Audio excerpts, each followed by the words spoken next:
Welcome to the show that has the hot takes and even hotter tags. This is Off the Mat, your new wrestling obsession. Boys, how are we doing tonight? Oh, fantastic. I'm ready to rock and roll. Hey, listen, rock and roll. The card, underwhelming. I don't understand why. I don't understand why. I know they're saving stuff for WrestlePalooza, but come on, man. You got to give us more. You can't just give us this.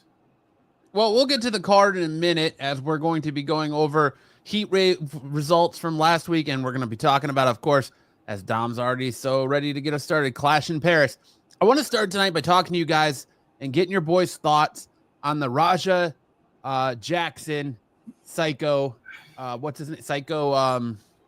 What's his name? I want to say Psycho Sam, but that's not it. No, Psycho Stu, isn't it? Psycho Stu. Thank you, Sticks.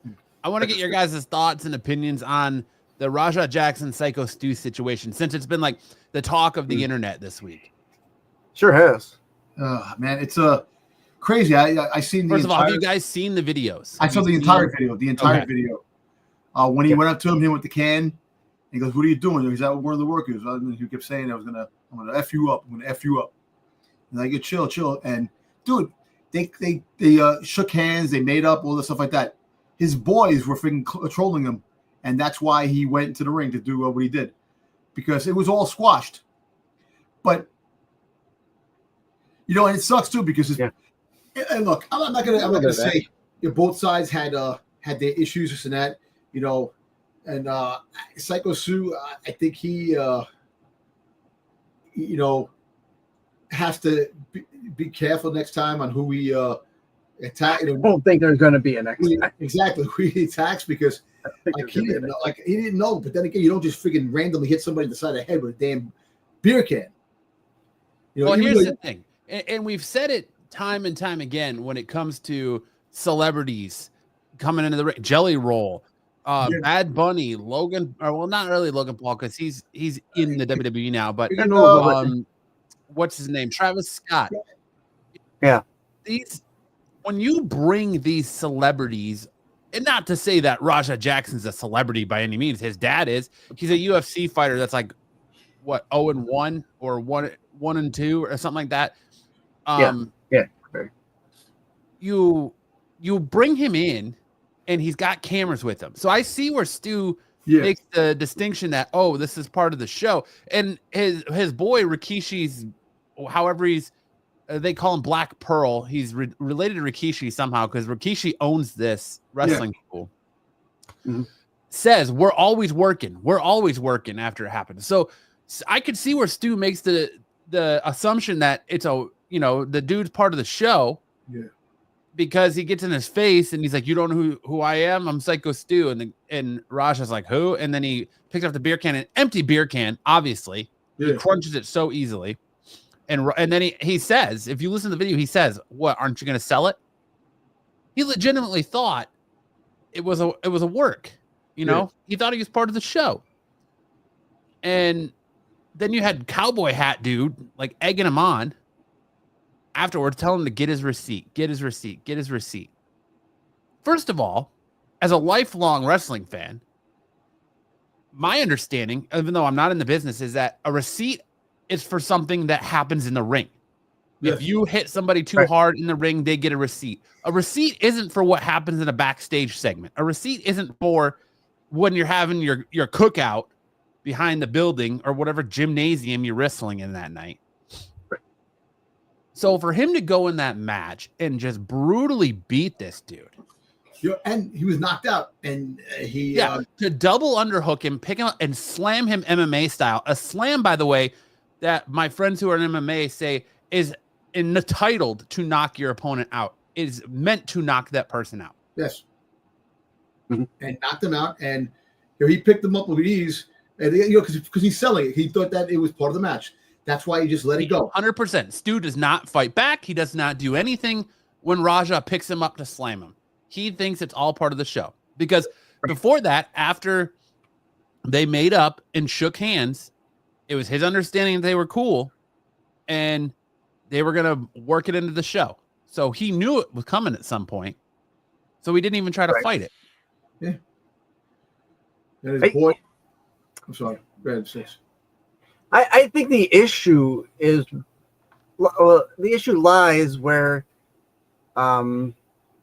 Raja isn't a wrestler. He's not used to having to give bumps to other people. He's an MMA fighter. His bump is knock him out so I can win. And as fast as he can. That's all he knows. So that's all he's going to do because he doesn't know how to give you that bump to work, to do the work. So I think that's where the problem and the issue lies right there. No, I think he fully went in there meaning to hurt him because he was bragging online. Because after he made up, his boys were freaking goddamn trolling him, saying, "Yo, you gonna let this dude do this to you?" His dad was even trolling him. Yeah. So, and he said, "Nah." Then they said before, and then he knew he did it on purpose. He did it because he wanted to do it. And his thing was that he figured said it all over the internet. People heard him that he was gonna do it. And that's it. Now, all over Kick, bragging about how he's going to beat a professional wrestler's ass. Yep. And how he's going to just get in there and start swinging and someone's going to have to pull them off of him. And his dad, disowned him. Rampage Jackson is his dad, UFC star, disowned his actions, but then came out later and said, Raja had no business being there. He's an MMA fighter. He's not a professional wrestler. He shouldn't have been involved. He just got a concussion from training. And I can see where that could play in because later on, when he's on Kick and somebody's calling him being like, yo, dude's flatlined in the ring, he's just like, sorry about it. You're basically being told that you potentially just killed somebody. And sorry about it is your answer, Right. He should have never been there. And I agree. Cowboy dude, from what I've seen, has since been fired from not only this wrestling promotion, but his real job. But also, I heard the WWE dropped the promotion. Yep, they were a part of the WWE ID developmental program, and WWE has since dropped them from that program. Not that program, like, who have we really heard of coming out of that program?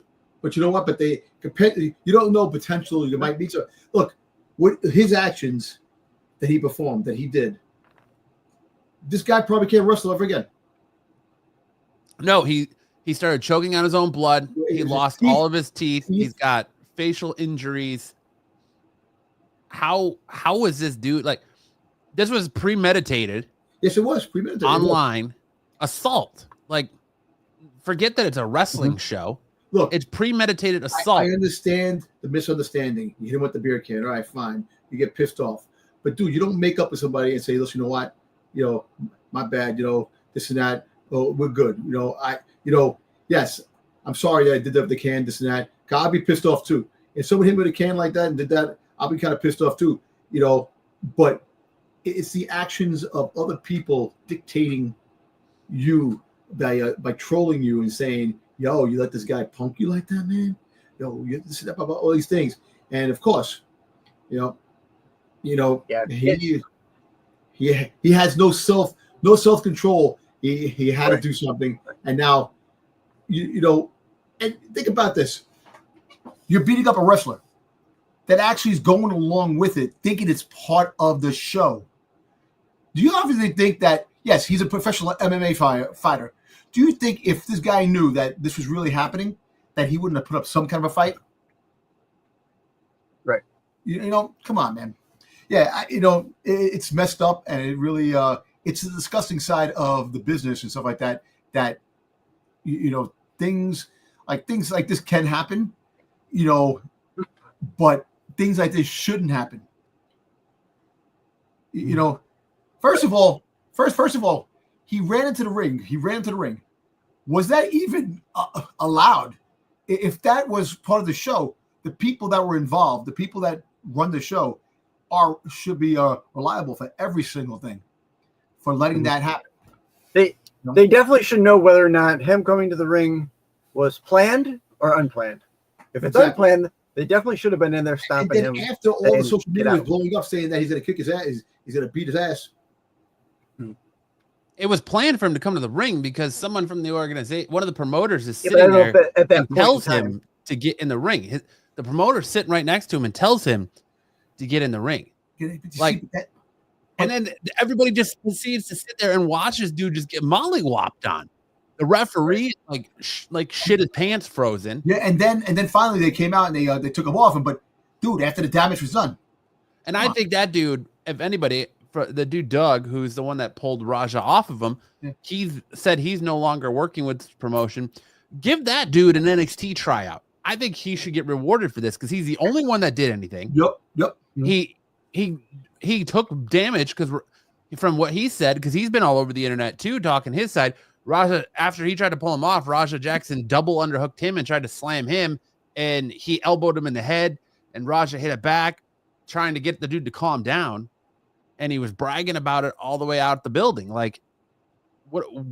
This is just unacceptable. Like, and I can't believe to see like wrestlers like Rob Van Dam and Mark Henry taking the side of Raja Jackson. Like, it's insane to me. Yeah, that don't make sense.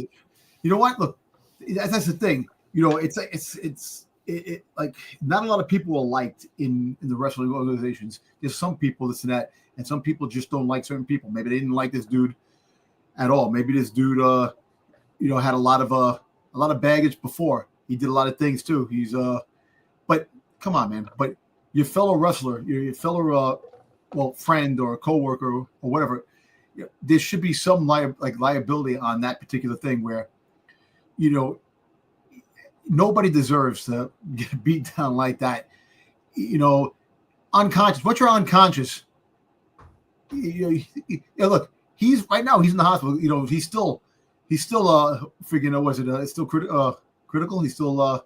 Last I heard, he's awake and he can talk, but he doesn't. He doesn't remember the events. He remembers that morning, but he doesn't remember like Raja Jackson or the match or Raja Jackson getting in the ring or anything like that.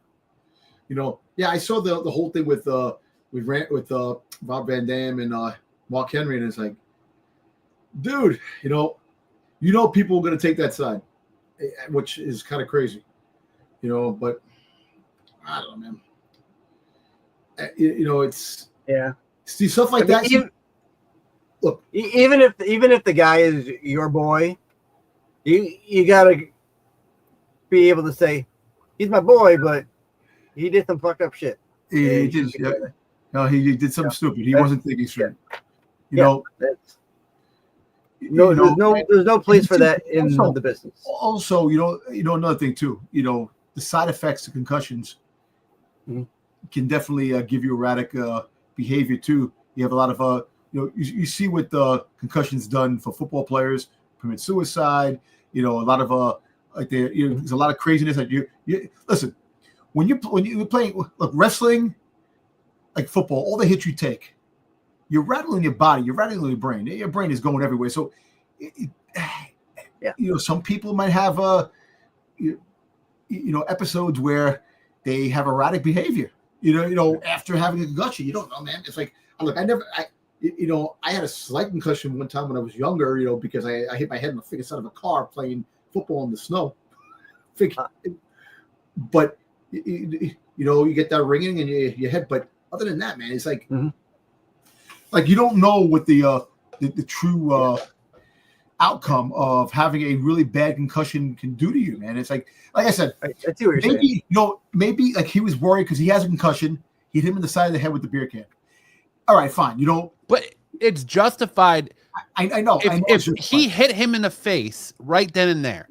So Psycho Stu hits him with the beer can, and if Raja just jacked him right there, that's called for. It's warranted. Yeah, exactly.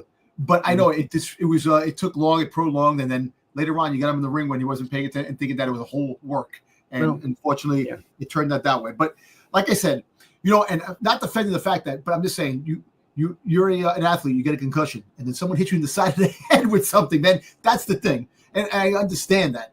You're freaking you try your professional career is an MMA fighter. You have to clear protocols to fight again after the concussion. because that's where your money's coming from. And you're working on that. All of a sudden, out of nowhere, bam, you get hit with the can in the side of your head.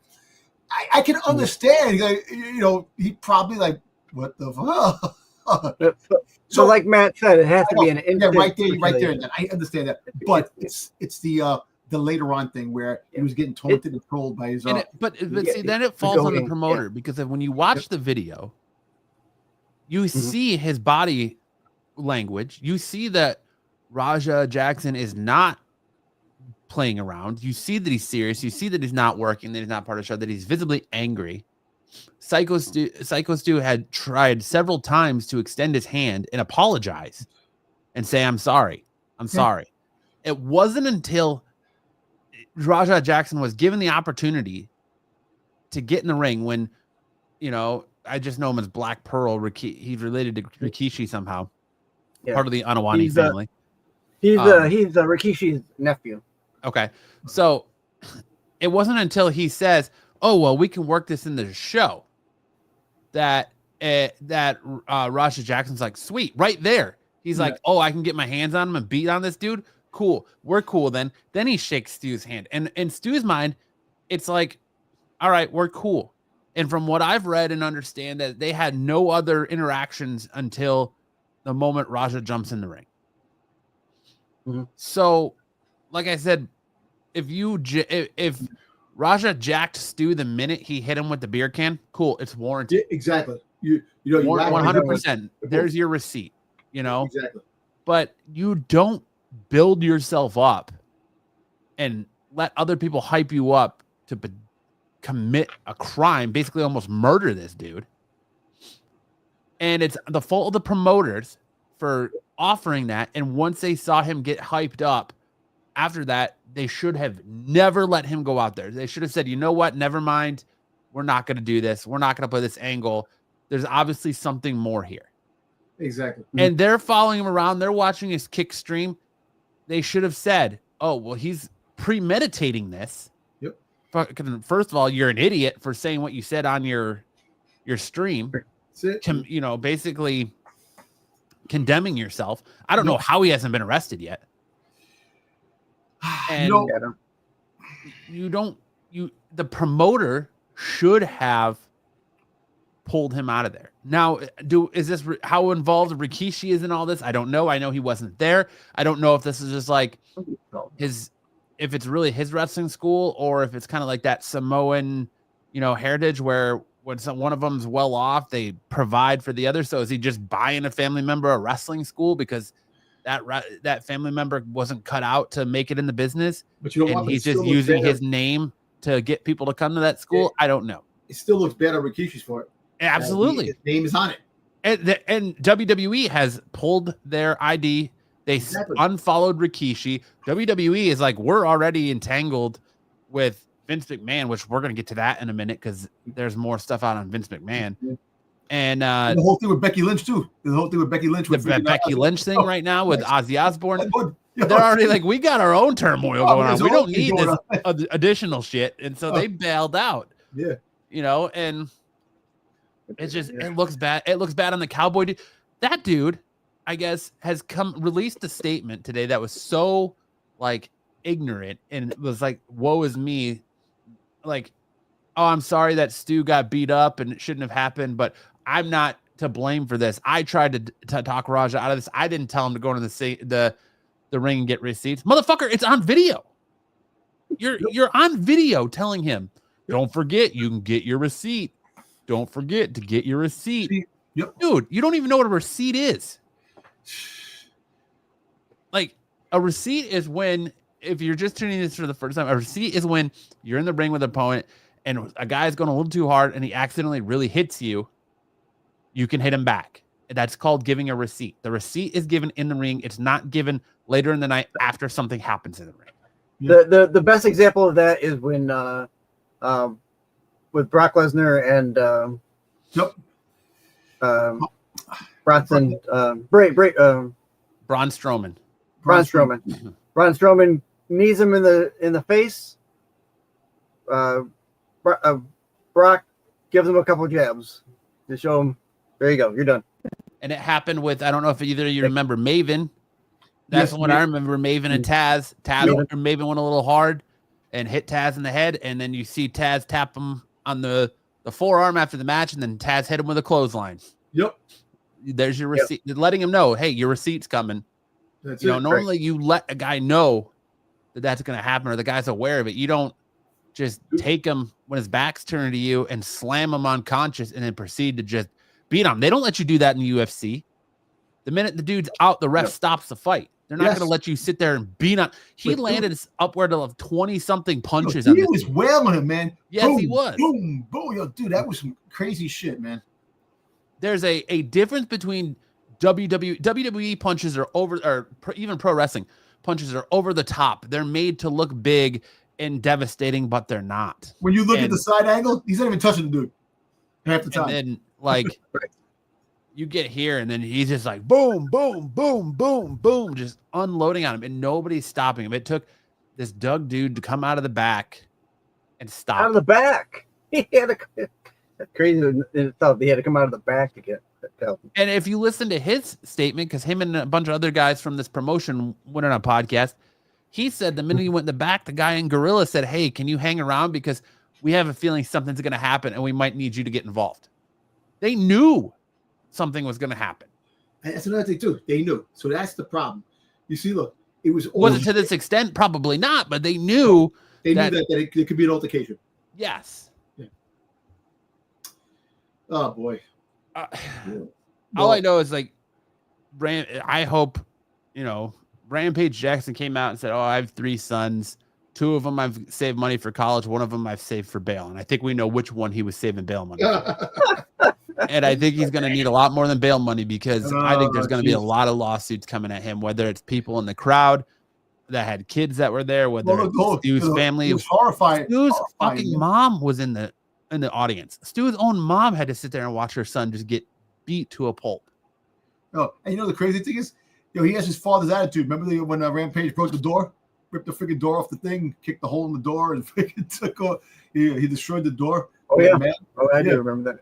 Yeah, so it's shitty on Rampage that he's gonna have to essentially, he's gonna be targeted because he's a celebrity for the actions of his son. Well, I'm gonna tell you this.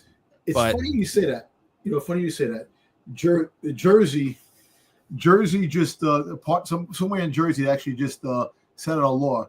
If your kids do something stupid and they destroy property or do something stupid, the parents will be held liable. And I think if your kid, I'll be honest with you, if your kid does something stupid, the parents should be to blame, and the parents should be held accountable for your son's actions or your daughter's actions, whoever does anything stupid. That's just me, because people get away with so much, and the parents just sit there. Oh my God, no!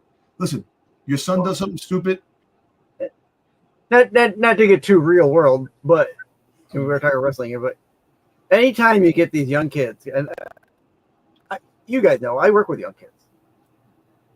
Anytime these kids, they know, hey, nothing's gonna happen to me until I'm 18. But he's in his 20s. Raja Jackson's in his 20s. No, I know that, but I'm saying that talking about what Dom's talking about. Yeah. If you start holding their parents accountable, maybe they'll start getting held accountable at home. A lot of these kids don't get held accountable at home. But I don't think Rampage Jackson should be held accountable for Raja's actions at all, because he's a grown ass man. No. Raja is a grown man. He has to know his own right from wrong. His father's day of helping him are over. But apparently LAPD maybe not monetarily. LAPD is investigating it, but he's not been arrested yet. Several wrestlers have already come out and donated to the GoFundMe. Rusev has, Chris Jericho has, Mr. Beast has. Oh, Mr. Beast. He's got a lot. Figure Mr. Beast. He's not even a wrestling fan. A millionaire that he made off doing his own thing. It's kind of crazy, man. He's like the richest. He's the richest YouTuber. Yeah. But I hope, Psycho Stu has a speedy recovery and comes back Agreed. to the business. Hopefully. I mean, it could be too that they're gonna luck out and he's He's a lifer because he's been there. He's a retired Army veteran. He started wrestling to help control his PTSD. You know, it could be that he doesn't press charges because he's a lifer in the promotion and he loves the promotion, and they might luck out there, and that's why he hasn't been arrested yet. Maybe because there hasn't been any. Stu hasn't. He turned around and said, I deserve this because it's my actions. But even though, man, it's not even just like his mother could press charges. Yeah. Anybody in the audience could press charges. Mm-hmm. A lot of civil suits. Yeah, it's going to be interesting to see how all of this kind of plays out. But it's really been the dominating topic in the professional wrestling world this year. Hey, Leftover Zaggy said it could be a promotion next year. Now, next SummerSlam facing Jake, some other streamer, boom, $1 billion. Easy. Yeah, probably. Well, I mean, he's not wrong, technically. Yeah, exactly. I can see it happening, but I don't think it will. I don't even know if this promotion will be in business anymore. Let me ask you a question. Okay, aside. Do you think now that he made a name for himself, Raja, right? He made a name for himself. Press charge. You think that somebody's going to want to fight him? He's going to wind up showing up in a big pay-per-view down the road? No, I think they're going to have a hands-off policy on him. Yeah, I don't think nobody's going to work with him. Nobody's going to touch him. Mm-hmm. There's heat, and then there's the wrong kind of heat, and that's what he went and got himself is the wrong kind of heat. Mm-hmm. Okay. I think, honestly, I mean, I can blame Stu right up until a point. Like, okay, you don't know that he's you don't know that he's working or not, and you hit him with the beer can. But you probably should have checked with somebody beforehand. But agreed. Whoever invited Raja there definitely knows what he's capable of. Yep. And it seems almost premeditated by the way they walk him up there and kind of introduce him to Stu. So it seems like Cowboy Dude may have had ulterior motives here. And from what I've read, they've had problems in the past. So he could have egged him on to get revenge on Stu for something that happened in the past because they have issues. Yeah. No, you're right. Oh, kind of what do they call doxing? No, it wouldn't be doxing. It would be more like payback Hitman. Or something. I don't know. Hitman. You could call it Hitman, I guess. I mean, technically, it could be murder for hire because the dude brought him in. But if they're not paying him, almost killed him. But if anything, Raja Jackson should face his consequences in this. Yep. It shouldn't happen. This is just goes to show you why never should happen. Celebrities really have no business in professional wrestling if they're not going to be handled well. That's why you leave it to WWE. These smaller promotions shouldn't be inviting these celebrities, or they shouldn't be getting involved in things. I understand it started as an accident, but it escalated to something bigger. Something way bigger. The bigger promotions, AEW, definitely WWE, aren't just bringing Jelly Roll in to have a fight. Jelly Roll's working in the performance center. He's doing stuff. Yeah, he's learning how to what the work is. You're pulling someone off the street who doesn't know that stuff. This is kind of what you're going to end up getting, or something hopefully less serious. But because what I've seen, I can fully understand how Stu could misconstrue the situation because he sees cameras coming up. He's like, all right, we're always working. He sees the cameras following Raja. They bring him up. They have this face-to-face, and he's in character. I don't know why, there's got to be something there as to why he was in character right off the rip. But kayfabe, I guess, whatever. He's in character, and he's like, I'm Psycho Stu. You never heard of me? He's like, no. And then he smashed him with a beer can. And he literally says, aren't you going to sell it? You hear him say, aren't you going to sell it? So he's clearly in the mindset that this dude is working. What? And everyone around him's like, yo, he's not working. He's not working. He's not working. That brings up an interesting point that I wonder if he was told he was working. Like someone said, he's going to be working, and he's really not. Yeah, I don't know. So then he goes up, he does the beer can shot. A misunderstanding. You're right. I don't even, it could be a misunderstanding. Could have been part of that work. Oh, get him to hit him with or do something to him, and we'll spice it up a little bit in IRL. So I mean, again, if you want to knock him the fuck out right there, cool, more power to you. Then we're talking about a different situation. You're saying, oh, dude didn't know, fucked up, and he found out. Yep. Don't wait hours later and knock him unconscious and beat him within an inch of his life to a point where he's left flatlining in the ring, choking on his own blood and teeth. It's not cool. And then to have the audacity to have somebody slide in the ring and pin the dude on top of it. For the ref to not just stop the match, stop everything after they move Raja Jackson away. They literally have somebody slide in the ring and pin Psycho Stu, and the ref counts the 1, 2, 3. I think there was a distraction element. I think. See, I actually no. You're right. I think they tried to do that to probably sell it that it was that it wasn't real, because probably there was kids horrified. Probably the parents are like, "What the hell's going on?" People are seeing it, so maybe they did that just to say, "Yeah, it was part of the show." Yeah. Part of the show. Do something, make it look like it's part, and get them out of there. Yeah. But it took so damn long. Again, never should have happened. Never should. The wrestling promotion is not standing behind Stu. They're telling people not. They're telling the wrestlers, "Hey, don't talk to police. If police come to ask you questions and talk to you, refer them to us, and we'll take care of it. Don't say anything to police." Why are you trying to cover it up? It's all over the internet. There's video. You can't cover it up. You might as well just go, "Oh shit, well, we can't control this one," and wash your hands of it and let your cards lie where they may. Yep. I don't know, but best wishes to Psycho Stu, and hopefully you recover soon and you get back to professional wrestling, if you even come back to professional wrestling. Exactly. Hopefully you will. There's not irreparable damage done, and you'll be back able to do what you love. All right, moving on. Vince McMahon. Well, about 2 hours ago, the news dropped that an ex-WWE writer is now claiming that Vince McMahon had sex with Ashley Marazzo in front of people. Sure. If you remember, Ashley was a WWE superstar for a while, and then she later on unalived herself. Yeah, she was also on Playboy. Different things, and they're saying that Vince McMahon sexually preyed on female wrestlers and talent. So it looks like here we go. Like we kind of knew that as things started to quiet down in the Janelle Grant lawsuit, that potentially more claims could be coming out. And here we go. Well, this was remember she had the overseas thing where she was sexually assaulted and they covered it up.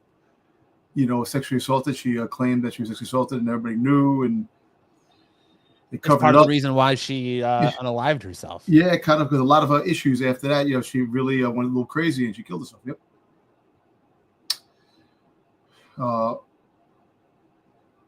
Vince just celebrated his 80th birthday too, and he had all these wrestlers that came there to celebrate with him. He's Vince McMahon, man. There's going to be a lot of lawsuits, like a lot of things that are going to be coming out. As time goes on, the shady stuff that he did. Look, the side of the business, wrestling business, is very shady and gritty and dirty, and not what you want in wrestling. It's supposed to be the clean fun for kids, and this and that. But behind the scenes, there's a lot of shit that's going on. And Vince has hands in a lot, and I mean a lot of shit. Mm-hmm. So according to Dan St. German, who was an ex-WWE writer, he made the claim during an appearance on the Being Ian with Jordan podcast. In the opening moments of the episode, St. German alleges that during a European tour, McMahon molested Mazzaro, and upon the plane's landing, instructed everyone to disembark before having sex with her.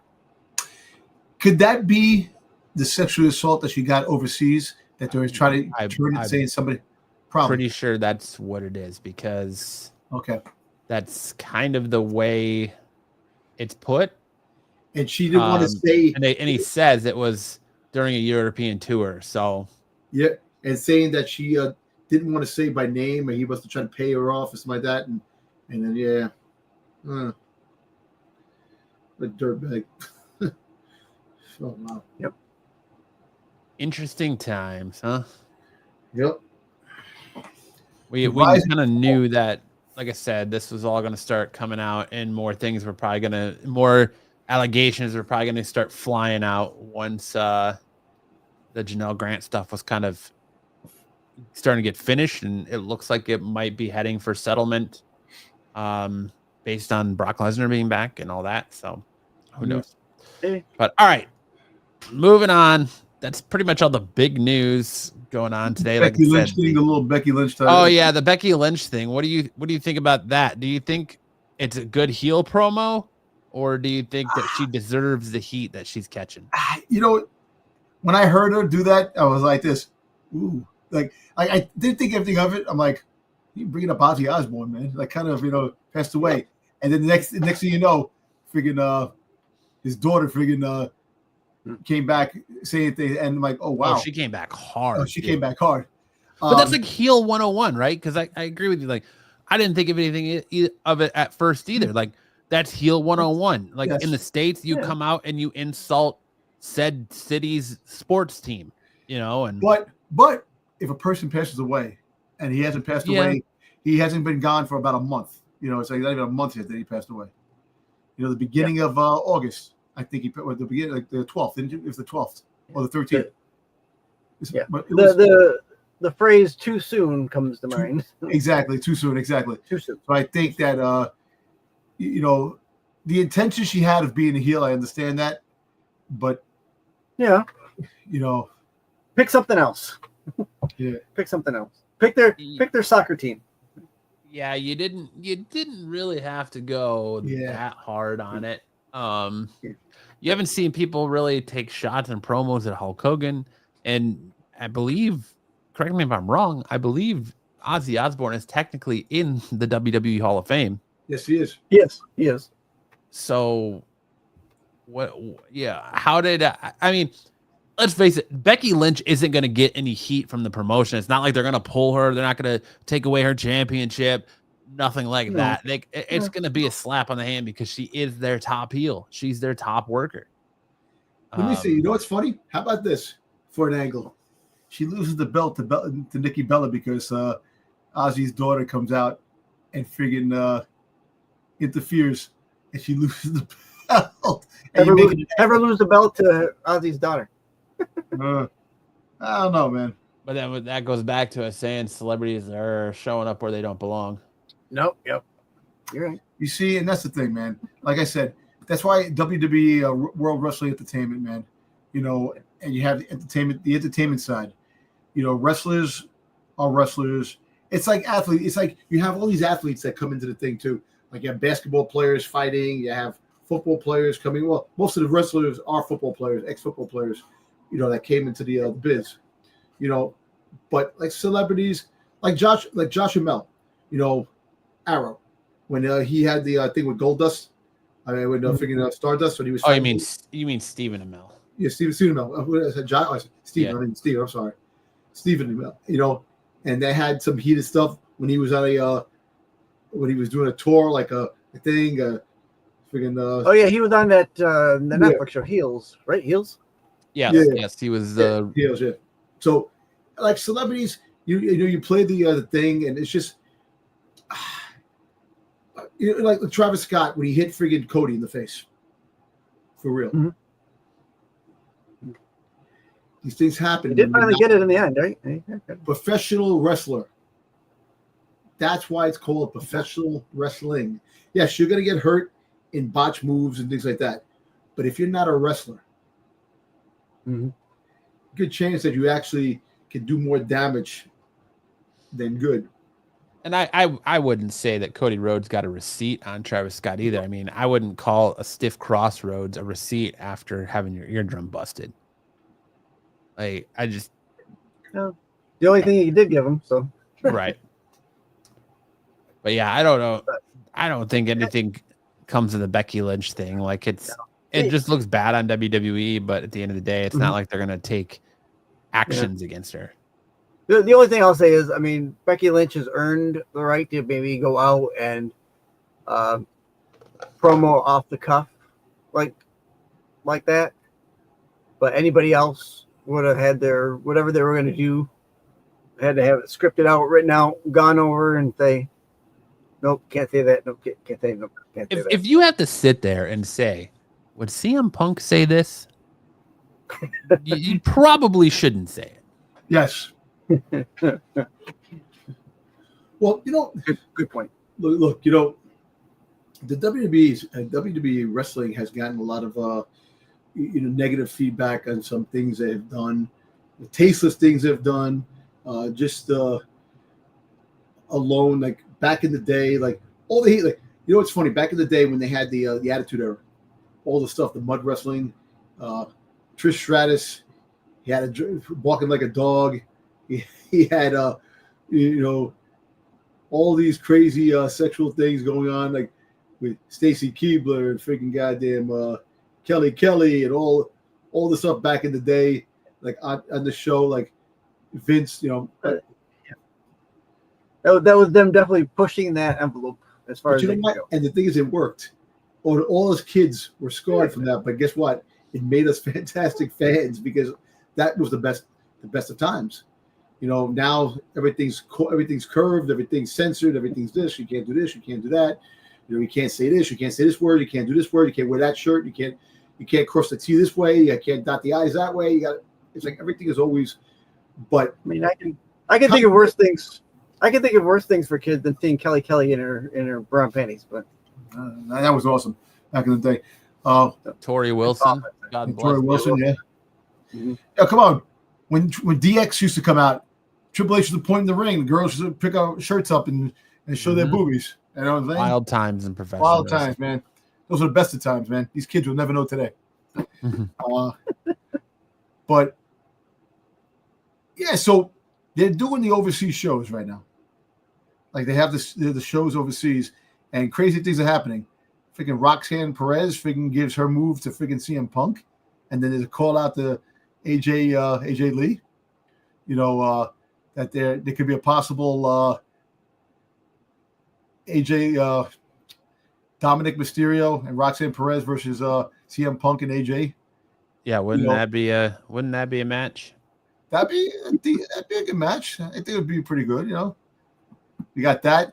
Then you got what else happened? Julia fought overseas. Like you don't see her on TV. Go on, man. Where's Stephanie Fakir? Where's the all right. Change the subject.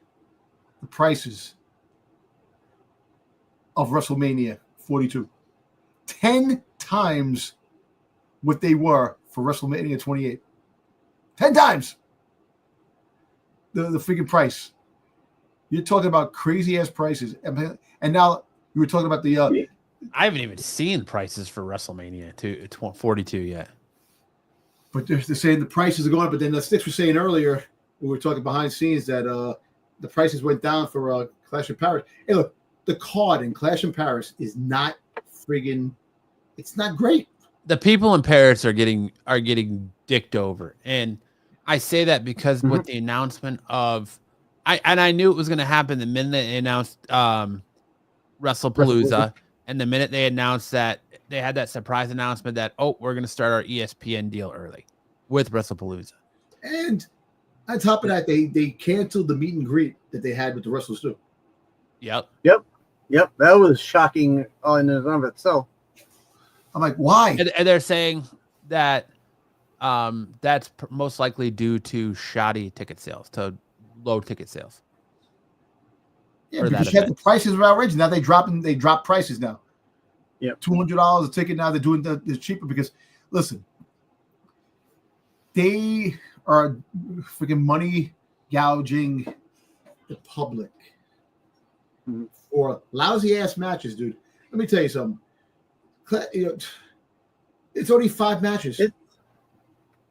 Yeah, they just added maybe a 6 match tomorrow, and they've got to add one tomorrow night, right? Is SmackDown live? Is SmackDown going to be live or is it going to be taped? Yeah. It'll be live on Netflix. It'll be taped if you watch it on USA. Okay. So we can watch it on Netflix? Can we watch it on Netflix? If you have a VPN, you can. Oh, no, VPN, yeah, the European Netflix.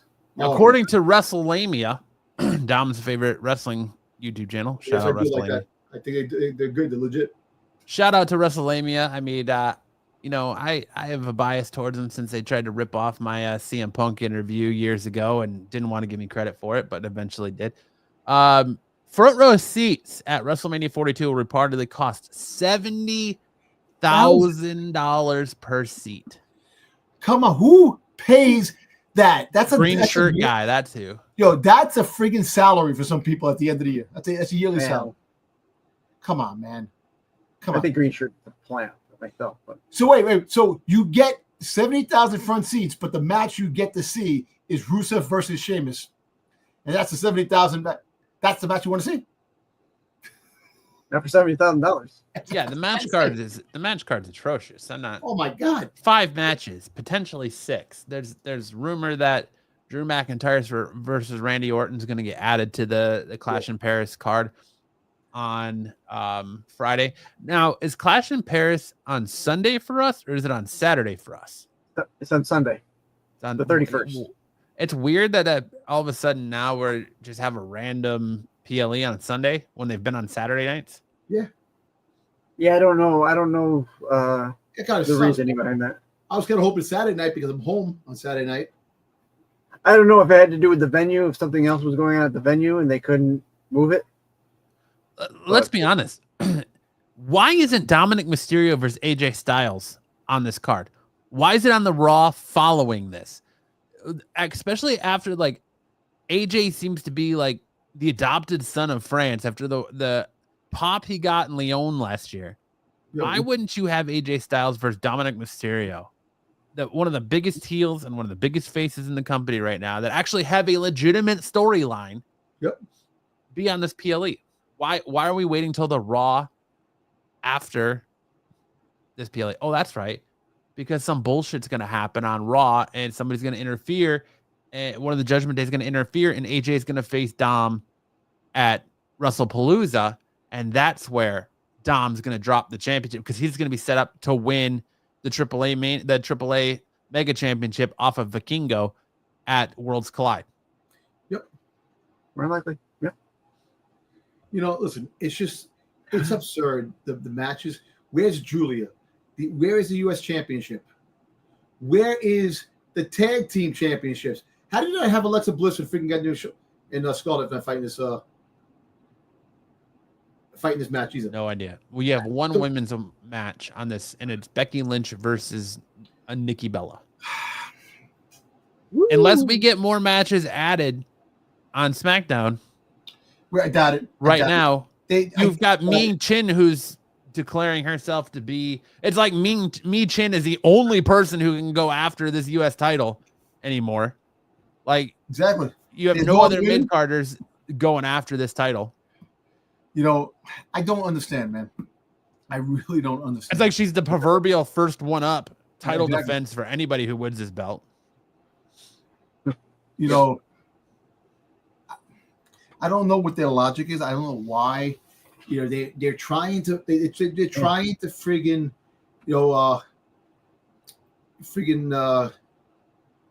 mind trick us to thinking that their matches are great.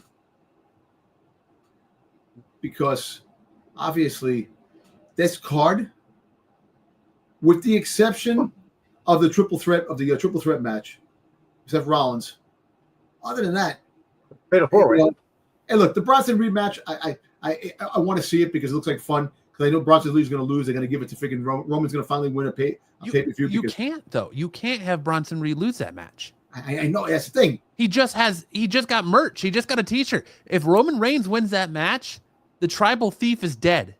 The Shoe of the Fala is dead. Yeah, and that's the thing. You can't have. It makes no sense to have Roman Reigns win that match. I don't know. If you do, you're essentially burying Bronson Reed. And let me ask you something. Do you think now the 4-way match with Seth Rollins? Do you think somebody's going to come out? Yes, I think the fourth man is going to interfere. and it's not going to be Ethan Page. Because I think Ethan Page is going to get called up, but he's going to go to SmackDown and be part of this Canadian faction with Chelsea Green. And it's not going to be Ricky Saints, because Ricky Saints is going to be he's going to work a program with Obafemi for the NXT Championship. Yep. Which we'll talk. I'm not too happy about that. You know what? So the family, what's his name from the family? The Don. The Don is probably coming up, and he might be the fourth man. Potentially. Potentially. I don't like that, but I don't know. All right. Let's talk. I mean, I don't want to talk Raw because, again, boring ass show. Ended the same way. It started and ended the same way every Raw has the last 4 or 5 weeks, and probably the same way every Raw and SmackDown are going to end until Survivor Series. I did like freaking Jey super kicking freaking CM Punk, and stuff like that. They're all battling each other. Yeah, I want to talk about that real quick. Yeah. How about WWE giving LA Knight the biggest middle finger ever? How do you have LA Knight legitimately lose that match before we head into a pay-per-view? He is one of the people in your title match. At any time you're going to have a match end in a DQ, why wasn't it that one? You want all your guys to look strong heading into this title match to sell this title match. Yep. And LA Knight is the one with the big fuck you left holding the bag. Not only is he the only one that had a match before the Fatal 4-Way, he ate a pin, so he looks weak. From you could have had Braun Breaker lose that match, or Breaker would have been just fine, or had it end in a DQ, especially since Seth Rollins came out and was doing his shenanigans anyways. Why do you have LA Knight take that pin? Why do you have LA Knight look weak? Why do you have everyone else stand tall but LA Knight? I know. You know what? Look, you can either go one or two ways with LA Knight. He's going to win the belt. They're going to freaking surprise everybody. He's going to win. Or he's definitely not winning. Jey ain't definitely winning. CM Punk ain't definitely winning. Seth freaking Rollins is keeping that damn belt. Seth Rollins is keeping that belt because they're going to work to Survivor Series. That's your War Games match for Survivor Series. But I think they're going to try to work a promo of CM Punk versus LA Knight before we get to Survivor Series, because they're going to have to be on the same page by Survivor Series. But I think before that, I think WrestlePalooza, we're going to get CM Punk versus LA Knight in a one-on-one match. And then what do you do with Jey? That's the million. He'll be the guest referee.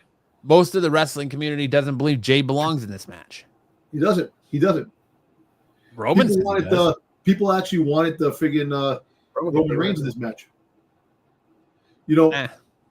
Look, Roman's going away, so he is going away for a minute. But the funny thing is, Roman Reigns, without Paul Heyman friggin' his as his advocate, he really can't cut a promo. You just see he sits there, acknowledge me. I think he did good. I think he destroyed. He's better than he used to be. He destroyed Bronson Reed. But he still was much better with Paul Heyman there. Yeah, but Paul Heyman, come on. He destroyed Bronson Reed and shut him up, because the minute Bronson Reed was like, I'm that Samoan that your daddy and uncle told you about, and he's like, wait, you're Samoan? That means your ass belongs to me. Bronson Reed had no comeback for it. I know. Yeah. Paul Heyman couldn't write a comeback he goes, for it. Your tattoos, you spend money on, mine earned. Yeah. And once Roman Reigns hit him with that, your ass belongs to me, so come on down here and acknowledge me and give me my shoes back, it was over for Bronson Reed. Not even Paul Heyman could save him from that. I think Paul Heyman, you know what's funny? Paul Heyman, I don't know, man. I love you, is this and that, but he keeps putting these things that he loves Roman, he loves this and that. He always acknowledges it, but he's going around manipulating, trying to just be a manipulator of the whole. How fast he became the heel, even though he had every right to freaking goddamn betray Roman for Roman not helping him out with Solo and stuff like that.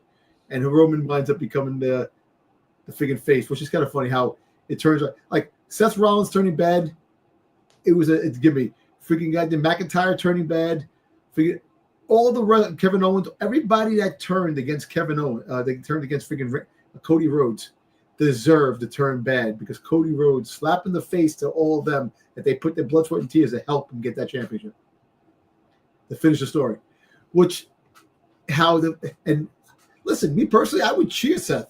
Seth should not get the boos that he gets. They're not a faction. They're not a freaking heel faction. They're a faction that is bent on winning things, this and that. But the whole fact is that Seth Rollins deserves to get anything he gets because he freaking put his body on the line to help Cody. And it makes me laugh how this whole story just turned around and made all these guys look crazy and turn heel.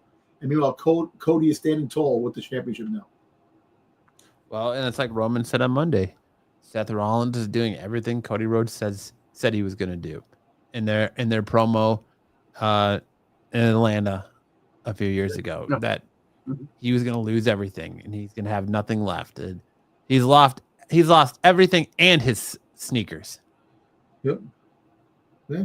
So that was like the best part of Raw. And otherwise, Raw, you had Penta losing to Kofi Kingston. Yep. You really make a Penta look like garbage. Yeah, I don't know why that happened. I am seeing a lot of speculation online that Austin Theory is the fourth man. Like the Austin Theory is the fourth man. Rumors have really, really picked up. I read something about that. I've seen that. So that's a very interesting take. He becomes a fourth man. And you know what? I think it would work for him. It would really push him over the top. I think Austin Theory, I feel bad that he was under McMahon's shadow and this and that. He all those things again that they buried his ass. I think and plus he's been really good about the fact not getting the time and doing what he has to do, taking the falls on every damn thing and just being a butt of all jokes. But I actually think that if he comes back, that wouldn't be a bad idea. Have him the fourth member. Getting that Drew McIntyre rub, that Vince's boy rub. He's got to leave and come back like Drew did. All right, Sticks, I'm going to hand it over to you. Let's talk a little bit about Heat Wave and see who won the title this week in our Heat Wave predictions. Yeah, let's go over this. That doesn't sound reassuring. It does not. All right, here are the results for John wins with 1 point.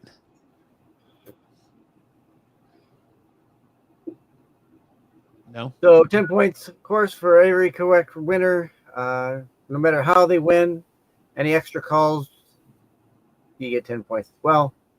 Let's go through these. Will Levice defeat Jada Parker and Kalani Jordan to become the number one contender for the NXT Women's title? No love for my girl Jada Parker. I couldn't believe that they didn't have her win. I know. I'm not shocked by it because Lola Vice, they seem to be high on Lola Vice, and Lola Vice is getting more shiny, especially since she just wrestled in AAA Mania in Mexico. Yeah. But yeah, I thought for sure Jada Parker, because there's been all that rumor about Jada Parker potentially getting called up, so I figured they'd want to see her in that spotlight role a little bit in NXT, so they would have definitely gave her the win. But if she gets called up, because we'll talk about the draft later. Here comes the draft. Here comes the draft. Rolling back in. Everybody. The ESPN is going to roll it out with celebrities and everything, man. Yeah, it's going to probably end up being like the NFL draft. Yep. Okay, as long as what's his name isn't there? What was it? Meltzer? Is that the guy's name? So you're gonna have Mad Mel Kiper. Mel Kiper. Oh God, I do not like him. I don't think You're gonna have Stephen A. Smith. Stephen A. Smith be the commentary. I don't mind him. I don't mind him. Probably Pat McAfee, I'm sure. Oh, definitely. Yeah, McAfee will be there. Listen, I get being high on Lola Vice, and face, and yes, she had that AAA. But man, I feel like Jada Parker's really kind of earned something. That's what I'm trying to say. I understand. People think. I'm gonna say that about someone else on this card too. She's not Parker. good. Miss Parker. She's not good in the mic. I think she's okay in the mic. I think she's okay. You know, I like the way her attitude is. I don't know, just she definitely has the look of a WWF wrestler. That would make it to the main roster to that.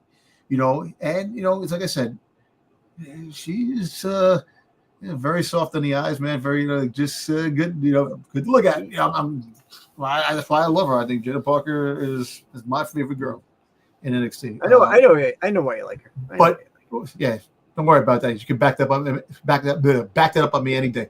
Lola Vice, she's getting a lot of play because, like I said, there's rumors of her getting called up, and then plus now dating Damian Priest and stuff like that, and pushed in a lot of No, she's been in a lot of videos like Instagram videos with Damian Priest going places, Yankee Stadium, hanging out in the so she's getting a lot of play. So I think the WWE is definitely high on her, and we'll see what happens. Like, I totally get it, but I would like to see Miss Parker get a little more love than she has been getting, because she's been losing left and right in these big title matches. But you know what? She's been putting up good fights. Her fights are good.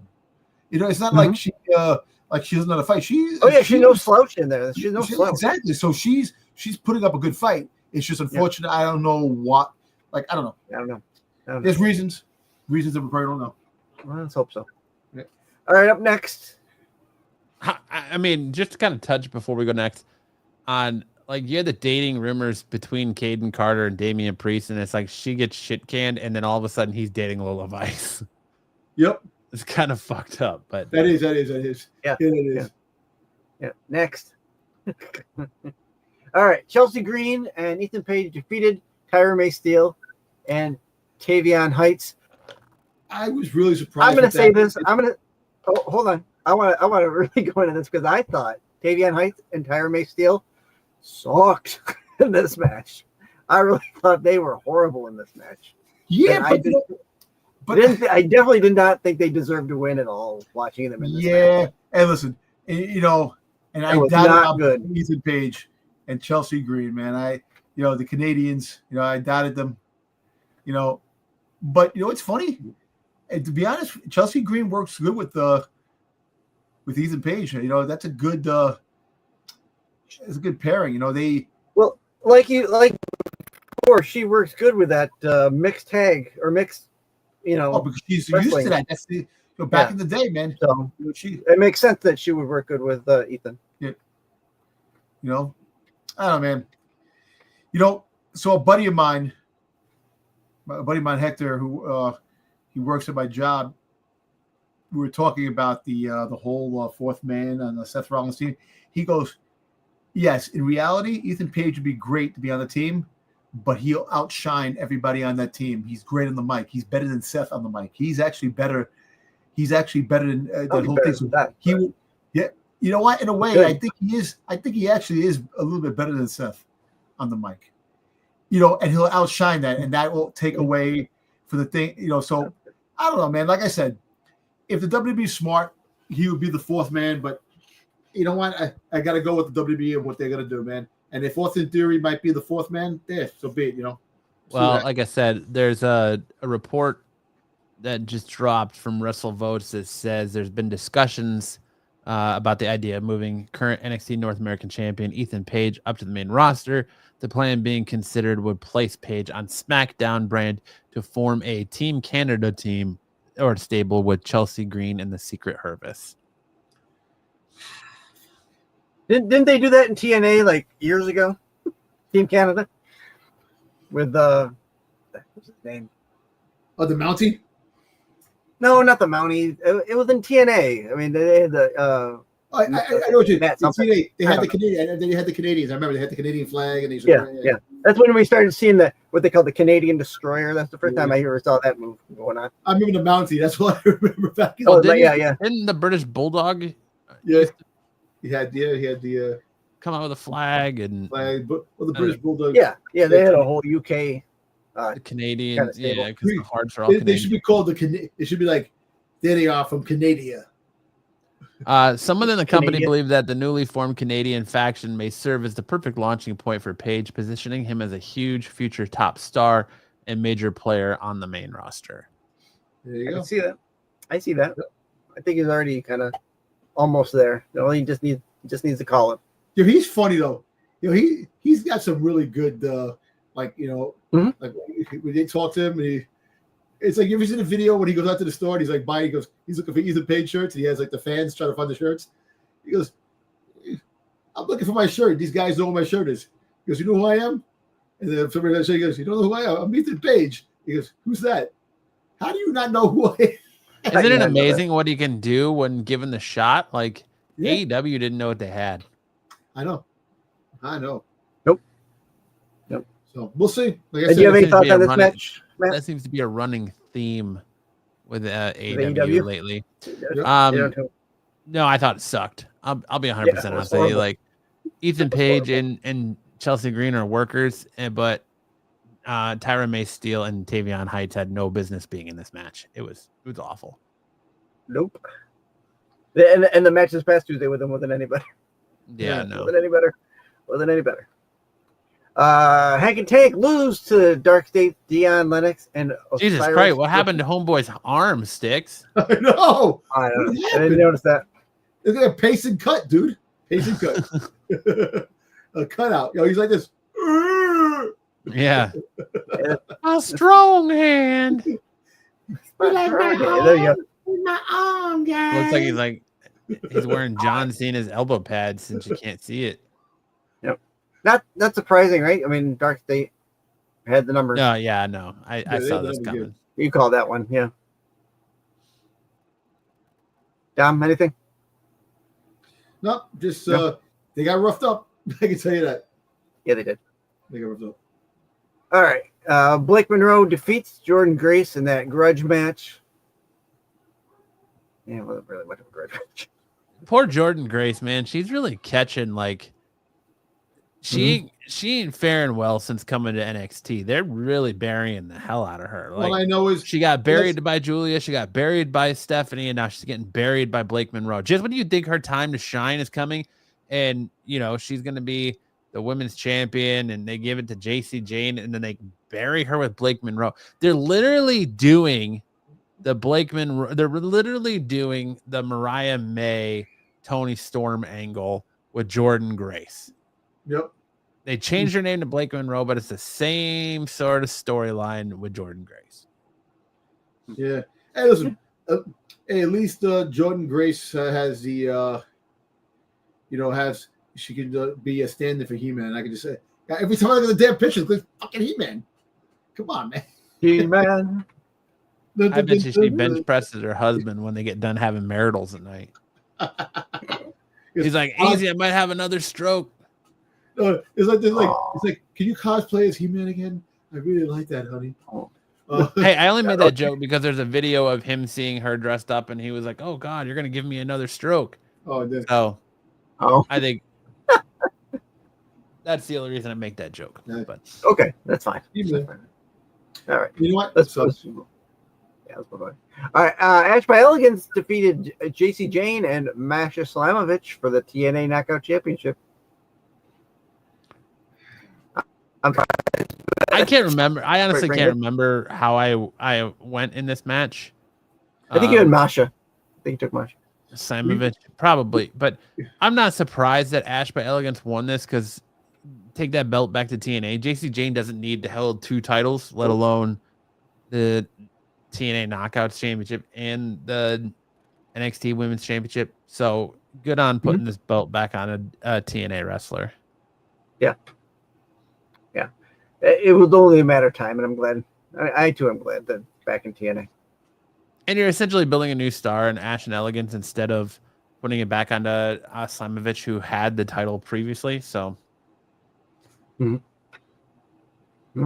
that's my 2 cents. Take it or leave it. I'll take it.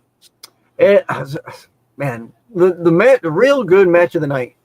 Obafemi defeated Devon Evans. Oh my God, Obafemi, my man. He is impossible to beat. This dude. Yeah, like I said, and I know that the WWE has high hopes for this guy to come up down the road when he does come up. But he's putting on a show. Like you think he had the NXT Championship long enough, and he fools you again. He keeps it. But you see, this is the thing. They'll do the same thing that they did with Stephanie. They'll lose on a regular random show and then call them up. Because they can do that. You know, they've done that in the past. They did that with Stephanie. That she won the pay-per-view, and then the next night on the regular show she lost. Right. So, well, this was the fight of the night. It was, and I really thought Javon Evans was going to win. I know. He should have, but in return, he got destroyed. Oh, yeah, he did. Listen, all I know is, you know, he had the match. Once that got reversed, that was it. You knew it was going to end. That was it. Yep. That was the writing was on the wall there. Yeah. And then this past week, we don't know where he is, so now we have to find another number one contender. Then, you know, we get Ricky Saints, Obafemi at what's the next one? I wrote it down. It's Halloween Havoc, isn't it? Yeah. No, there's one before that. There's one in September. Will they find the same weekend as the friggin' it's September 27th. That's WrestlePalooza. Yeah, I think it's the same day. Wait, they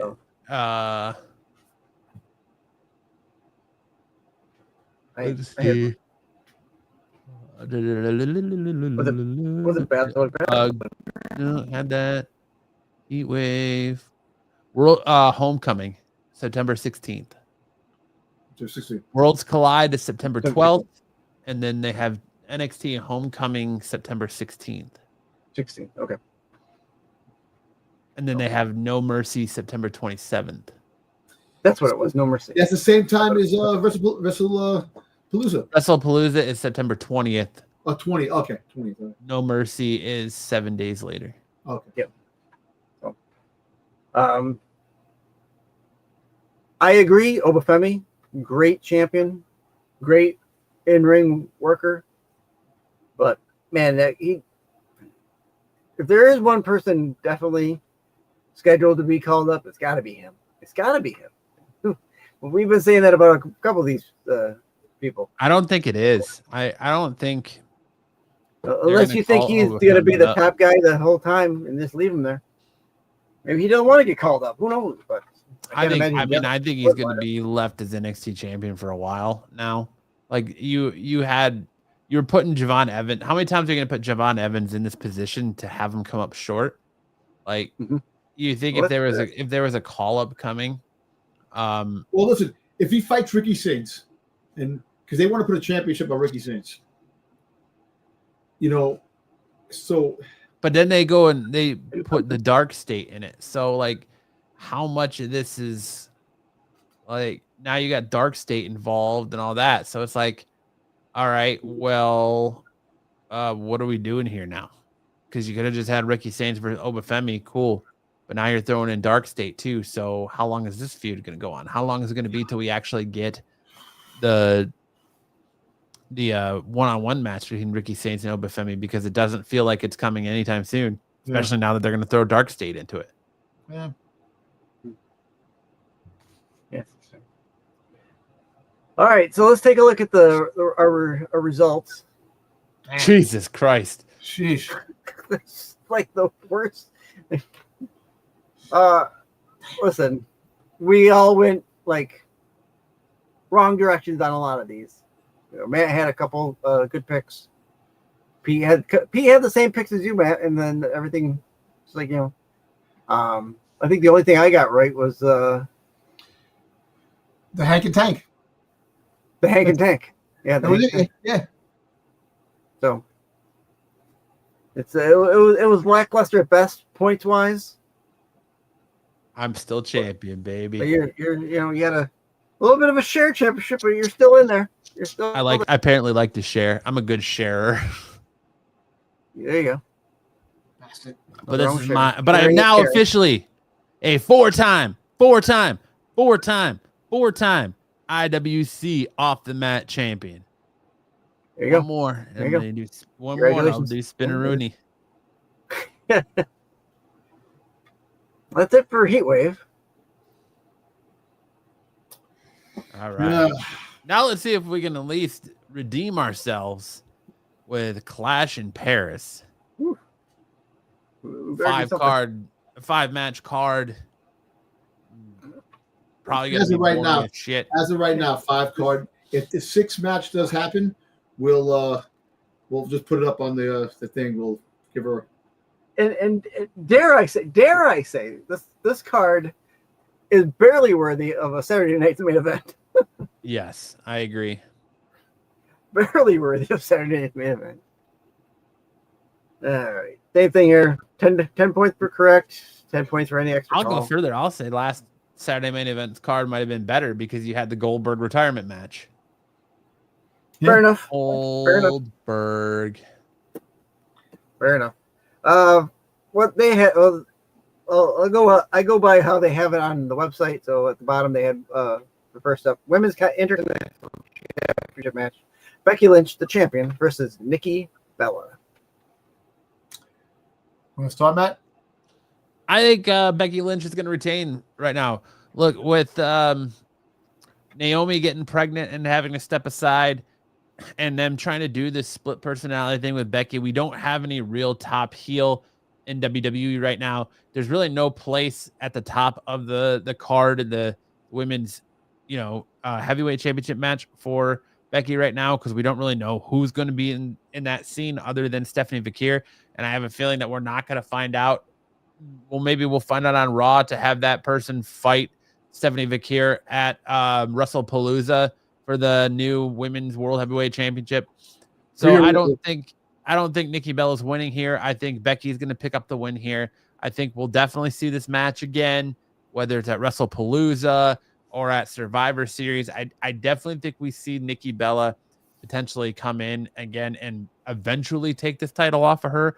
But I think right now they could have easily inserted Stephanie in the mid card right now, give her something to do. Cause good God, we haven't seen her wrestle since Evolution, but they're not, they're inserting Nikki Bella. They could have easily had Stephanie versus Becky here, but apparently they want Stephanie to be the top of the card and they're not putting Roxanne Perez here.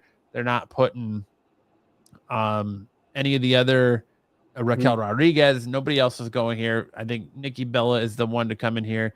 I think we see this match again eventually, but I think they're not going to take the championship off Becky before WrestlePalooza. I don't care what anybody says.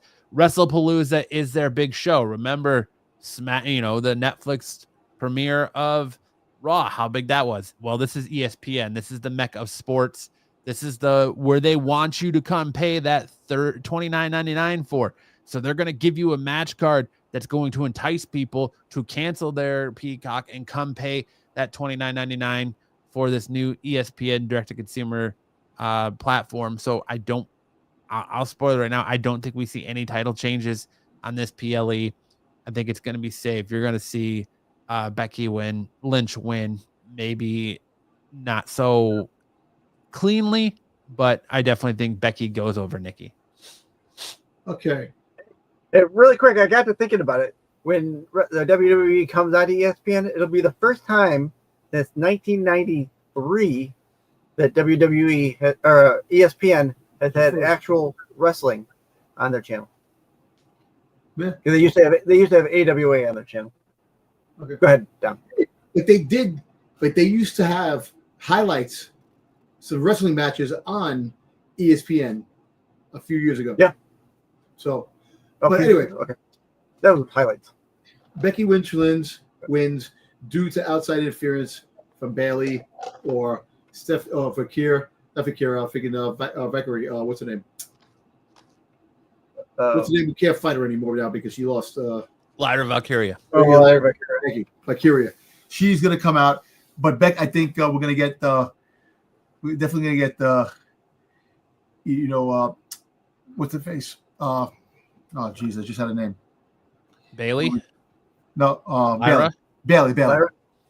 I don't think Bayley comes out because then they're trying to make her a healer. Like, at least that's where you're getting from the promos and the vignettes. Unless they're trying to change her back to the hugger. But you're kind of getting that feel that she's going to be that new like crazy heel to replace Naomi. And so I don't think you're gonna get heel versus heel. I'm not surprised they're gonna make her heel again. She's just a heel. But so her coming out to interfere in this match doesn't fit because it seems like she's primed for yet another match with Lyra Valkyria. Like I just say, Valkyria and Becky, one of them are coming out. There's gonna be something. I'm gonna stop rebutting you to make it so you quit changing your answers, so that way I can just keep winning championships. But no, I'm just trying to add to the conversation and be like, all right, but yeah, I get what you're saying, Dom. Yeah. Oh, Becky keeps the belt. Becky keeps the belt. Okay, two Beckys. I also got Becky keeping the belt. But as far as interference goes, I've got an appearance of Brie Bella coming out in a failed interference. You think they're gonna risk bringing two blackballed superstars back in the same year? Yep. Because apparently Brie Bella is blacklisted because her husband's in AEW. Yep. Well, if Buddy Murphy's in AEW with Buddy Murphy isn't a Bella though. Like no. Buddy Murphy isn't Bryan Danielson or Daniel Bryan. I know. I'm just saying, but the husband's there. I don't know. Yeah, that's true. That's my call. Why would he come back and help Becky against her sister? I think they're gonna. No. She's good. I said in a failed attempt, so she would be helping her sister. Oh, okay. Trying to help her sister win, but fail at it. Okay. Right. What if we get the Liv Morgan return here, and Liv Morgan prevents Nikki Bella from winning because they still have unfinished business? That's a far fetch. That's not Liv it's not far fetched, but she's still rehabbing. So I don't know, maybe. Yeah, but I mean, we thought that about Bronson Reed too. Yeah, you could still have her come back and get involved somehow. Just her music hits, or what if Becky has it set up where they pull a fake out where Liv Morgan's music hits and Nikki's caught off guard, but Liv Morgan never shows up and Becky rolls her up with a quick pin. Holds the tights 1, 2, 3, and that's why we get round 2. There you go. All right. There. All right. Up next, don't care.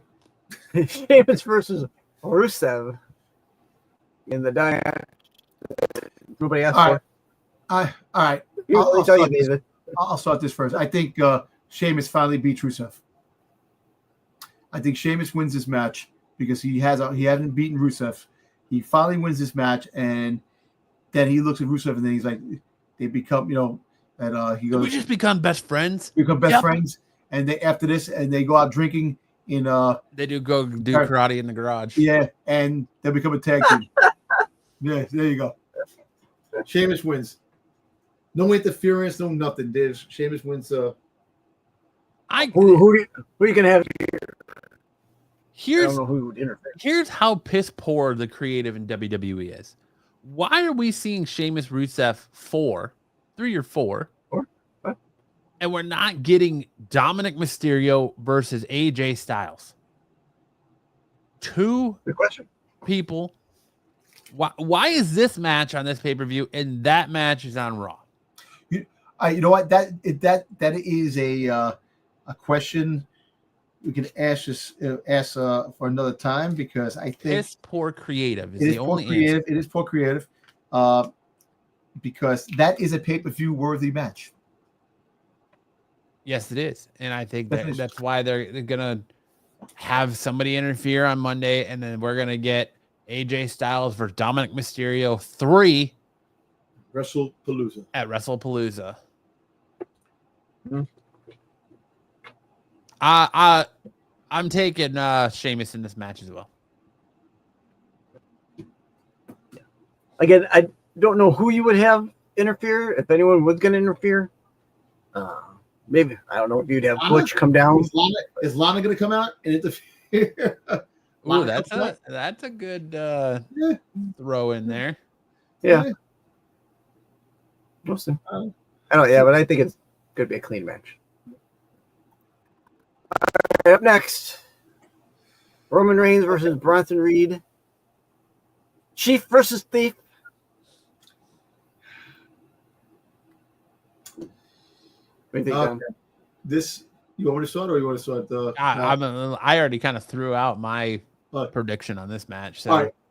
If you want, I'll start. I was going for Bronson Reed to lose. If he can actually still, well, technically Roman Reigns can win from a disqualification because there's probably going to be a disqualification in this match. Mm-hmm. Because you're going to have Braun Breaker and Seth Rollins come out, this and that. Or, now let me ask you something. So the main event is the Seth Rollins match. That's the main event, right? Yes, it'll be the WWE Championship match, yes. Or the World Heavyweight Championship match.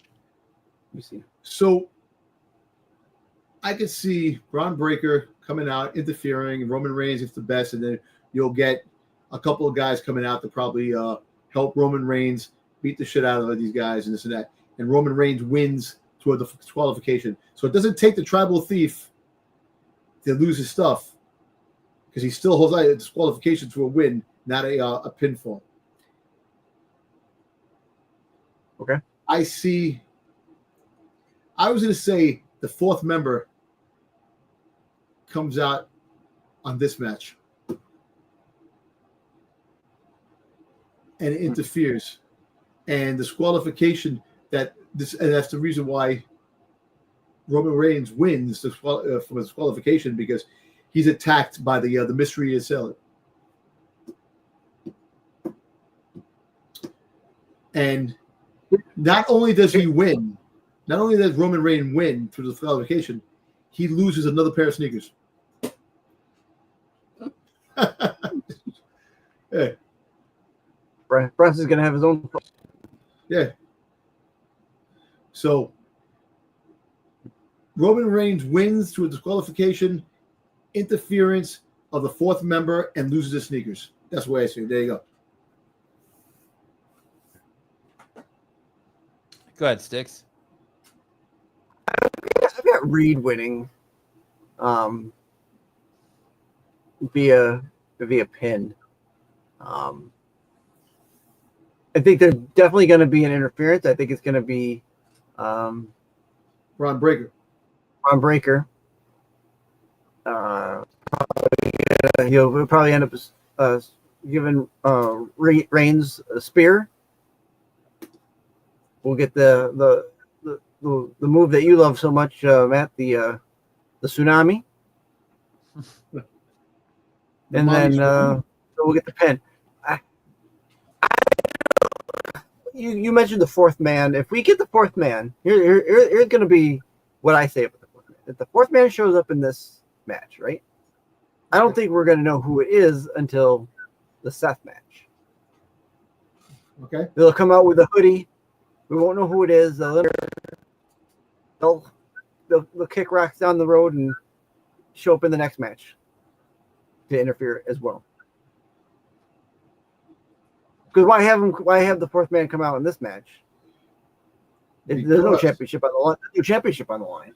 I know, but you have that. Look, let me tell you something. Because Seth thinks that Braun Breaker and Bronson Reed will probably be there for him at the end. Because they come out. Because you got it. Yeah. So if this guy wins for disqualification, Braun Breaker's still going to. Bronson Reed's still going to be fresh. Ain't going to be beat up because the fourth man is going to take care of the business. Not if freaking knock out Roman Reigns, and you still have him fresh. So the Seth Rollins match, you have these guys still available. And then, you know what? That actually does sound like a good idea with the fourth man finding out who it is with the Seth Rollins match, if they do it that way. But that's the way I'm still going. Fourth man comes out, interferes. Roman Reigns wins due to his qualification. They beat the shit out of Roman Reigns, take his sneakers. Well, Bronson Reed takes his sneakers. That's my thing. And you say Bronson Reed wins, all right? And the fourth, that's perfect. Dom is still hung up on this fourth man business. Yo, listen, Ethan Page, fourth man, Brock Lesnar. I got the Brock Lesnar thing. The draft is coming. So now Ethan Page and the fourth man thinks has to happen now. He's trying to get all those marks on his bingo card. Like, there you go, man. I got the beast out of the way. Now I gotta get the draft in. There you go. I gotta get the fourth man. Gotta get Jada. Yeah, Jada Parker, baby. Dom's got to get them all. You want to say yours again, Matt, and then? Yeah, I mean, like I stated before, I don't think you can have Bronson Reed lose this match because you just gave him the tribal thief gimmick. He just got a new T-shirt for the tribal thief.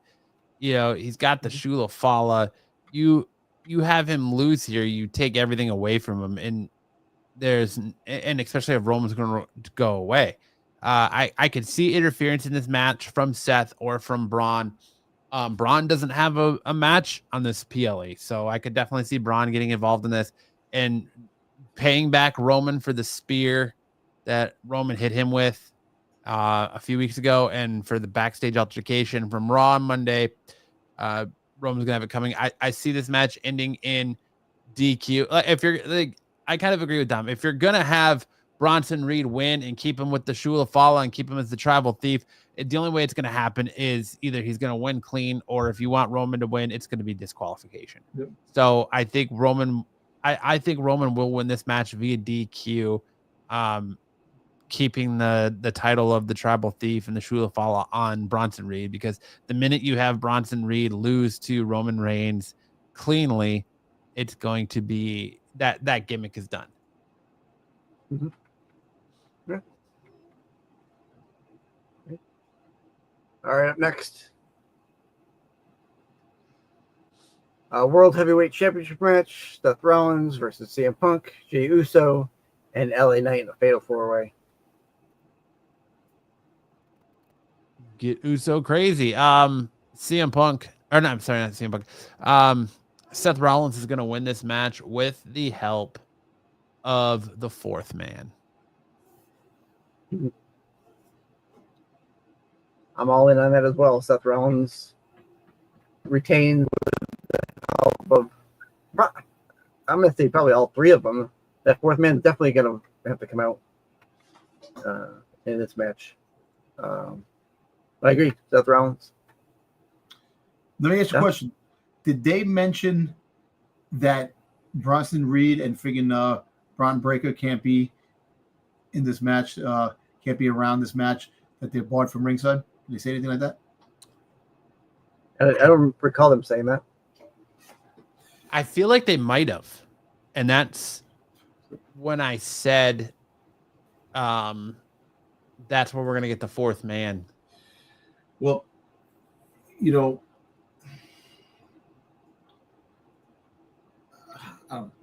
go ahead, Sticks. No, I said that's when they're going to get the fourth man the minute Adam Pearce made this a fatal 4-way.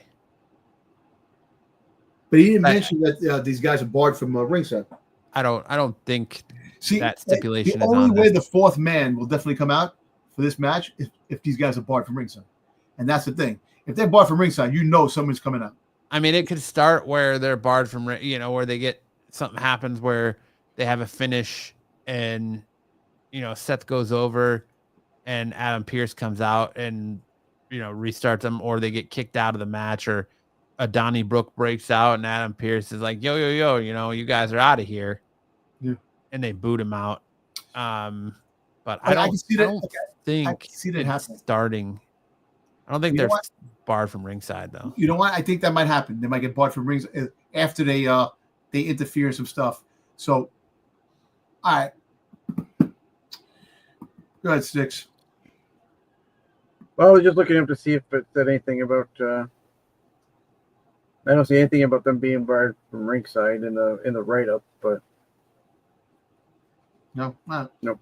They'll probably get thrown out. They probably get barred later on. They get thrown out because yeah, maybe.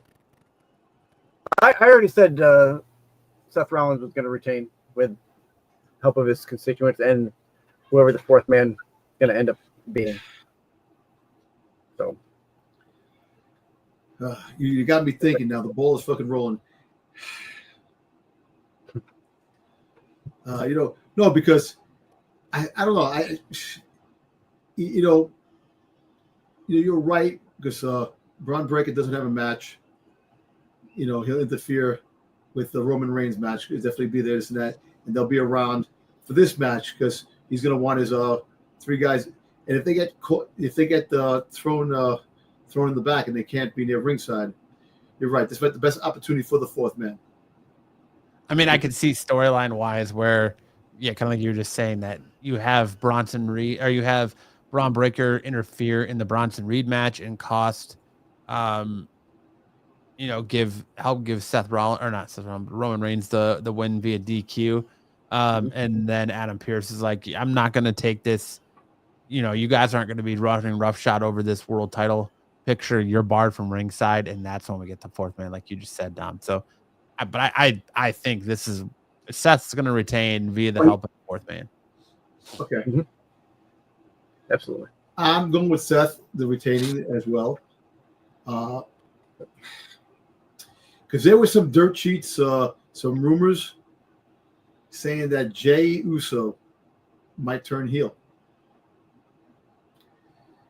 But I don't think that'll be a good time right now. I think they'll wait to WrestlePalooza, wait for a big match, and have, It doesn't make sense for Jey Uso to turn heel until after War Games. War Games. I know, yeah. So if that does happen, you're right. So now I'm mixed.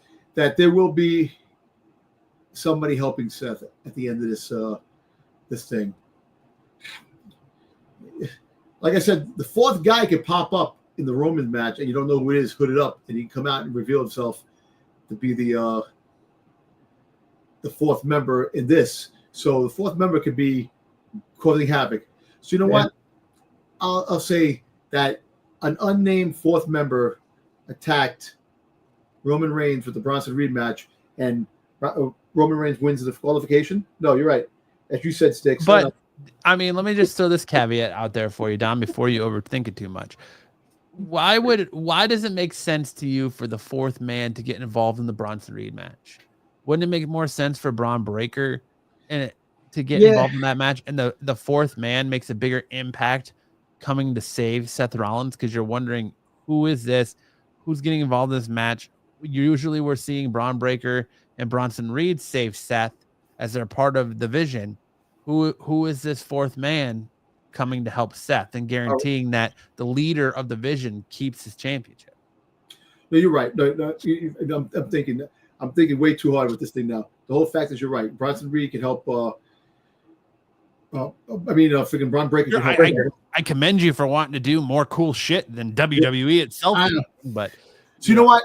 All right. The 4th member comes out here. You're right. And helps Seth Rollins. I'll change the 4th member coming out with the Roman Reigns match, Braun Breaker interfering. I'll do that. But just warn you, if the 4th member comes out with the Bronson Reed match, I'm gonna be like, son of a bitch. I mean, I'll give it to you. Hey. You're usually right about this shit. It could happen. Like, you were the only one that had Brock Lesnar. You had a hard on for Brock Lesnar for months, and nobody else thought he was coming back, and there he is. So you could be right. But to me, personally, if they have that 4th member come out during the Bronson Reed match, it doesn't make sense. It's piss poor booking, which this whole card has been piss poor booking, but that would be piss poor booking, because then it's like, who's the leader of this group? You want this 4th man to be saving the leader, not a crony. No, you're right. Because I'm thinking, because I'm thinking about what you said before, Matt. CM Punk versus LA Knight at WrestlePalooza, because the 4th man comes out, helps Seth Rollins. CM Punk and freaking LA Knight freaking just start fighting each other after Seth rolls out of the ring with the 4th member, and they're fighting each other. And Jey, so I could see that happening. And see, I don't know about Jay's role in the whole thing down the road, but hey, listen, that'd be a good match, CM Punk versus LA Knight. Pay to see that. I'd rather see that than freaking Sheamus, freaking Rusev. Or Dom just gave me this idea, so credit goes to Dom if I get this right. We have it. We have a match here where we could see, Raw saw our contenders, our opponents, all off the same page. It ended with CM Punk and LA Knight fighting, then pushing away Jey Uso. Jey Uso super kicking all both of them. What if we get the numbers game where the fourth man is introduced as these three team up on Rollins and they're beating him down? Braun Breaker and Bronson Reed tried to get in the match and interfere, and somehow, two of these guys fight them off or they dispatch them. Roman Reigns comes out, runs interference to dispatch them, and as they're getting beat down by two of them, Roman Reigns takes out Bronson Reed. Jey Uso, throw Jey Uso out there, fights off Braun Breaker since Jey Uso pinned Braun Breaker in the street fight. CM Punk and LA Knight are fighting with each other as they're beating up Seth, and the distraction allows enough time for the fourth man to come out and take both of them out to help Seth retain. Yeah. All right. Hold on. Are you saying that Roman Reigns is the fourth man? No. I'm saying that in this match, you're going to see LA Knight, CM Punk, and Jey Uso actually on the same page. When Seth Rollins made the comment on Monday, they're doing our work for us, fighting each other. You're actually going to see them on the same page, and all three of them are going to gang up on Seth, and they're going to be beating Seth down. And to save him, Bronson Reed and Braun Breaker are going to come out. But as the numbers games are getting the better of them, Roman Reigns says, okay, well, we'll take the numbers games. And Roman Reigns shows up to come out to make the save and take out Bronson Reed. And they fight off into the crowd. And then Jey Uso and Braun Breaker lay each other out. So then you have CM Punk and LA Knight working together on Seth Rollins. And then they're going to start arguing. And something's going to happen between those two to move their feud to WrestlePalooza. And at that same time, the fourth man's going to come out, I'll even say LA Knight hits CM Punk with the BFT to take the win. Like, they beat down Seth. They look at each other. LA Knight hits Punk with the BFT to go and then tries to pin Seth. And out comes the fourth man for the save, beats down LA Knight. Seth pins LA Knight after he's left laying, and we go home. Well, we don't go home because we still have a match. Seth has to pin LA Knight because LA Knight beat him in that match on that Monday Night Raw when you thought that Seth got hurt. He returned the favor. I think Seth pins LA Knight for the only reason that LA Knight is the one who took a pin on Monday night, and LA Knight's the only one that took a match before this. So they're obviously setting it up for LA Knight to be the one to take the pin. Yeah. So that actually ends like that, and you find out who the fourth member is at the end because it help lay out LA Knight, and freaking Seth Rollins gets the 1, 2, 3 for the win. Or whatever. Punk hits LA Knight with the GTS, and he tries to steal the pin on Seth, whatever. But either way, I think there's going to be some shenanigans between those two. Yeah. That's going to lead to the fourth man that's going to set up their one-on-one match at WrestlePalooza before we head to Survivor Series. Where, I think the Survivor Series team, now that Sammy's on SmackDown, is going to be these three plus Roman Reigns plus Penta. And I could even see Penta slow walking his ass to the ring to somehow get involved in all this too. Yeah. Yeah, but Penta has a problem now with these the freaking New Day. So yeah, a losing problem where he's just going to job out to him. All right, I got a lot of digging through that to figure out. Okay, let's go to our last match here. Cena versus Logan Paul. John Cena is going to win. Brock Lesnar comes out and F5s him. There you go. That's it. Yeah, I think that's how it's going to end too. That's it. Yeah. You're not going to have Cena lose back-to-back pay-per-views. Nope. He lost to Cody at SummerSlam. Yeah. Cena's going to stand tall, and I can already. I got the feeling that Cena's going to stand tall after they shot and reshot the ending of SmackDown last week, where they had Logan Paul knock Cena I watched out both twice. of those. That was crazy. What the hell was that? What the heck was that? Yeah, I don't know. But I agree with you 100%. Cena wins. Logan Paul will survive taking the pin from Cena, and Lesnar comes out to confront Cena and F5s him again. Leaves him laying and leaves. And you'll get the promo for freaking WrestlePalooza when they fight in WrestlePalooza. Yeah. And then that's following SmackDown will set up WrestlePalooza. Because remember, Brock Lesnar is because they come back to the States after this. So, and Brock Lesnar's advertised for 2 SmackDowns in September. So we'll start getting Brock Lesnar, the setup between Brock Lesnar and John Cena for WrestlePalooza. Yep. We got the hint from what's his face on SmackDown last week where he's like, listen, John, I heard from Brock Lesnar, and Logan Paul punched him in the face. It was like, yeah, this is where we're going with that. Yep. You couldn't be any more obvious if you were like just WWE was just like, here's our results for our matches. Here's our script. Here you go. So I know Brock Lesnar signed a multi-year deal, right? He signed a multi-year deal. So after this with John Cena, he's got other things in the works.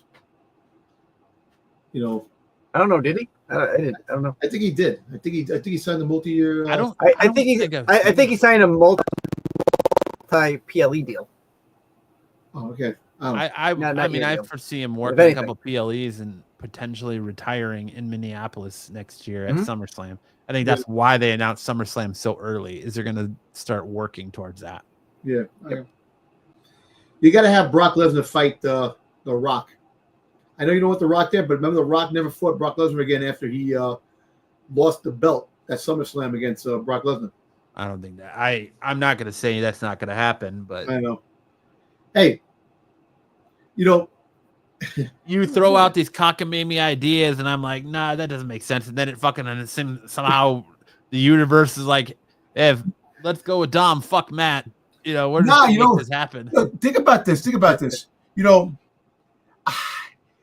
I think freaking John Cena's retirement match after he wins. I think they're gonna make him win. I get either or lose, but at the end, The Rock comes out at the end. Rock has to come out. Yeah, he's losing to Gunther. He's losing to Gunther on Saturday Night Main Event. Fucking what a Gunther. shame that John Cena is going out on a Saturday Night Main Event like he's fucking Bill Goldberg. But they said they're not going to do the same shit that they did. Because Saturday Night Main Event will only be on Peacock. It won't be on. Yeah, it's not going to be on TV. Network. Yeah. It won't be a network. But yeah, no, they're not going to do that to him because they don't have a time constraint on Peacock. I think that's dude. I honestly think that you're gonna have AJ Styles win the Intercontinental Championship off of Dominic Mysterio. John Cena is gonna beat AJ Styles at Survivor Series for that title, and then John Cena is gonna drop that title to Gunther on Saturday Night Main Event for his last match, and then you're gonna go into Royal Rumble. And I think you're going to have Ilya Dragunov take that title off of Gunther at Royal Rumble. And that's my vision. That's what I see happening. I actually think, he's going to come out to go after AJ Styles. You got two. Well, I mean, in my vision, you got two people that have never held the Intercontinental Championship getting the Intercontinental Championship before they call it a career. You gave Cena 17. You're not going to give him the championship. Sheamus never won it either. Well, that's true. But you're gonna not have John Cena win the only championship he's never won in WWE. Was like 17, like his consolation prize. Yeah. Like, listen, we're not going to give you every belt. You can have 17. You either get the IC title or you get 17. And Cena's like, I want to break Ric Flair's record. I don't want to be tied with Flair forever. No, I think they gave him 17 so they can stop talking about Flair so much and distance himself from him. And then, because you notice they don't acknowledge Flair actually being at 22 or something like 21 or 22. So they only acknowledge 17 or 16. So I don't know. I can't imagine them not giving Cena the IC title before He calls it quits. He calls it a career. That's just me, though. That's just me. Hey, I actually think Logan Paul loses this, and I think McIntyre loses to Cody Rhodes. I think Logan Paul and Cody Rhodes are going to form a tag team because they have Paul and Cody Rhodes. Yeah, McIntyre and Cody Rhodes. McIntyre and Logan Paul. McIntyre and Logan Paul. Okay. Yeah, if they do McIntyre versus Randy Orton, I think McIntyre beats Randy Orton and beats him up, and that's what is going to force Cody Rhodes to challenge McIntyre at WrestlePalooza. Yeah. Because Cody Rhodes hasn't been on TV, so he's, from what I'm hearing, he's off filming his stuff for Street Fighter. So he's playing Guile, right? They did have a picture. But you see a picture that he was standing there, and they showed the hair, like a shadow, and the silhouette. Yeah. Yeah, and after this, Guile, he doesn't have as many scenes, I guess, as Roman Reigns does. So, but after this, you're gonna have the freaking Roman Reigns going pretty soon. Yeah, that's kind of why I wonder if he's gonna get left laying at some point. And I'm just saying he's gonna win disqualification because he hasn't won in a pay-per-view in a long time. The last time he lost, he hasn't won. He lost to Cody Rhodes the last big pay-per-view, which is WrestleMania. You know, he hasn't really did it. So if he gets to win by disqualification, he still gets to win. Yeah, him and Jey won on Jey, Braun Breaker and Bronson Reed at SummerSlam. Yeah. No, you're right. His single matches. But that's why you give him the win of disqualification and he goes out, but he gets buried. And then he gets his sneakers stolen again, and then you're freaking goddamn the Shua Fala is gonna have 3 pairs of sneakers. I don't want to see him. The sneaker thing was funny the first time. It was okay the second time. I just feel like doing it a third time. You're like, oh my god, come on, man. Fucking steal his sneakers, man. At least this last time, Reigns acknowledged that he wants his shoes back.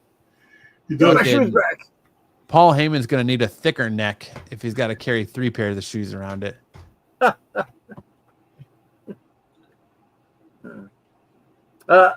Just so I get in here, I also have Cena beating Logan Paul at this one here. So that means Logan Paul's probably winning now. Right. Yeah, probably. Now you can't have back-to-back losers on friggin' let's see, man. Can't. Well, no matter what the outcome, the points will be tallied, and we'll talk about them next Thursday in the after show for Clash in Paris. Points will be tallied. And is that a threat or a promise, Sticks? That's both. That's a threat and a promise. There you go. Brother. All right.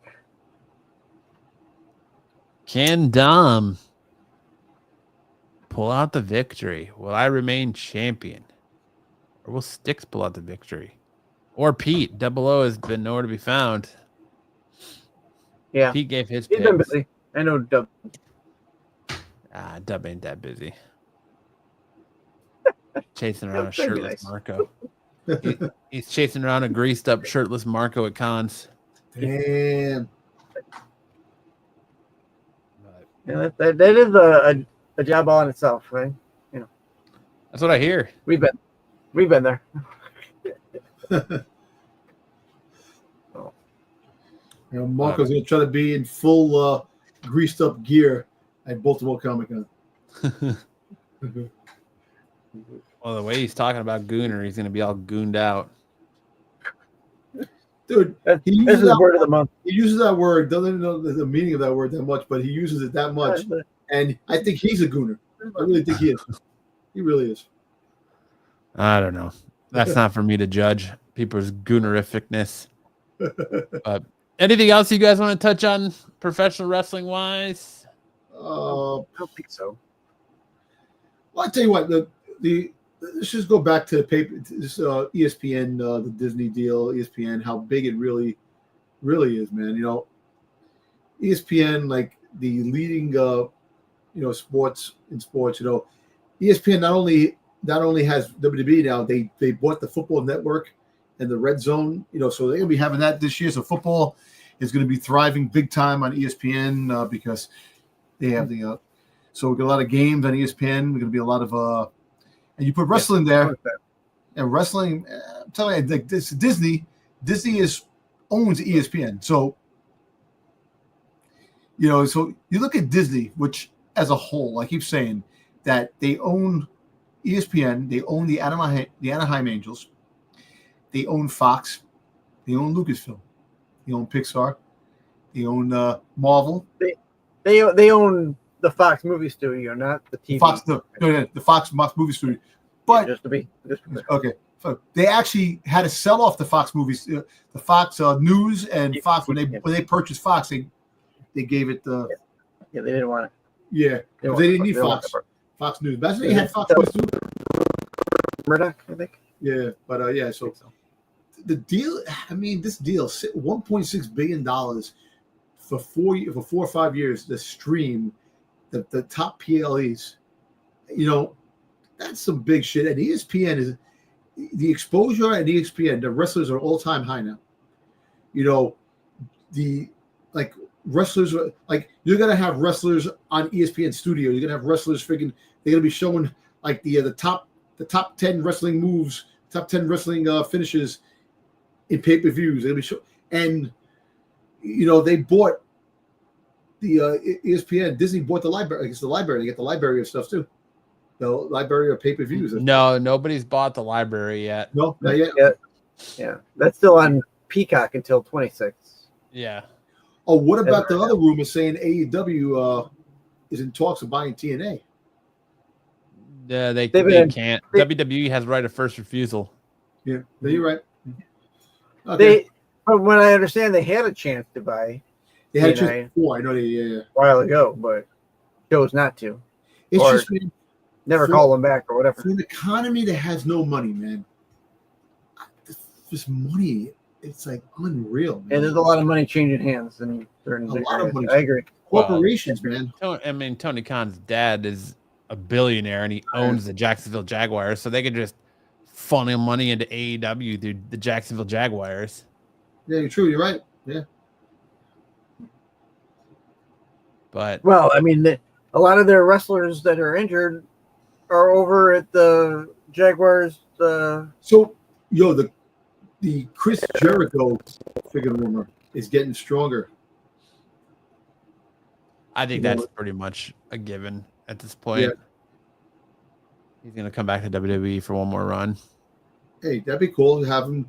I hope he does because you made the list. I hope that list comes back. I don't want the list. I hope he brings the Painmaker over to WWE. Not you just made the list. Comes back with Kevin Owens. Give him a good run. Don't make him. Have him have a good run. Have him win at the Intercontinental Championship or the US Championship, right? Have him win tag team championships with somebody. Right there, and then give him the one last time to win a WWE championship for a little bit and hold on to it. And that's it. Have him win the other belts one last time around. A couple of good storylines. Yeah, having the mix. I want him to bring back a little bit of the bubbly. Well, who would you rather see? Him mixing it up with the MFTs or the fucking Vision? Probably the Vision. I don't give a shit about the MFTs, dude. That faction's lame. Whether you want to call it the Bloodline or the My Family Tree, whatever you want to call it, that faction blows. Man, I am not invested in it at all. Yeah, another thing too. Survivor Series, it should be a crossover. AAA, NXT, SmackDown, Raw, all interfering. Thanks, Dominic Mysterio. Yeah. Just because you guys share the same name. Yeah. Hey, you got it from me. I'm the firstborn. You got it from practically family. See, what's funny? All kidding aside, before Rhea Ripley called Dominic Dom Dom, my wife was calling me Dom Dom. Way before that happened. So it's kind of funny how that happened. So when I heard that on wrestling, I went, they're stealing your they took my thing. And they made shirts, Dom Dom. I was actually going to buy the shirt, Dom Dom, because I'm Dom Dom. I'm freaking. But yeah. But the War Games is good, but they should nothing worse than a content thief, right, Dom? Yeah, content thief, right? Snake. Content thief. Snake. Yeah, I just love that. That just makes me laugh. Snake. Nah, content thieves, man. It's just WWE stole my ideas, man. There you go. Yeah, they're really watching it. They mother. Yeah. Nah, just like I think Survivor Series would be more exciting with the crossovers and having and plus you have TNA in the fold. Imagine TNA interfering in Survivor Series, man. That should be freaking awesome, man. I mean, yeah, that's what it should be, but they don't have to do the War Games every year. They could give War Games a rest, but yeah, that's they do that. Hey, listen, bring back the three ring friggin' pay-per-view. You have the 3 rings like WCW had it. You know, the friggin' 3 rings, and you have to fight in the 3 different rings. They were all Clash of Champions, not Clash of Champions. No. Yeah, was it? What was the other pay-per-view that they had that in WCW? What was the? They had the three friggin' rings that people fight in. I remember the other. Yeah. You could go ring to ring. Oh my God, what match was that? I'm trying to think. It was a pay-per-view match. And it was. It was, but I remember. Was it World War III? Might have been. Yo, bring back the porta potties where you throw somebody in a porta potty and turn it upside down and the crap. Freaking, you had the Macho Man fighting goddamn Dennis Rodman, man. Come on. Bring back that shit. Yo, listen, you want to make a modern day freaking goddamn NWO? Make a modern day NWO. Here's a match I want to bring up, and I want to gauge your interest. What's your interest in the whole Hardys versus Team 3D match coming up with the? Yeah. Because it's happening in TNA, 0.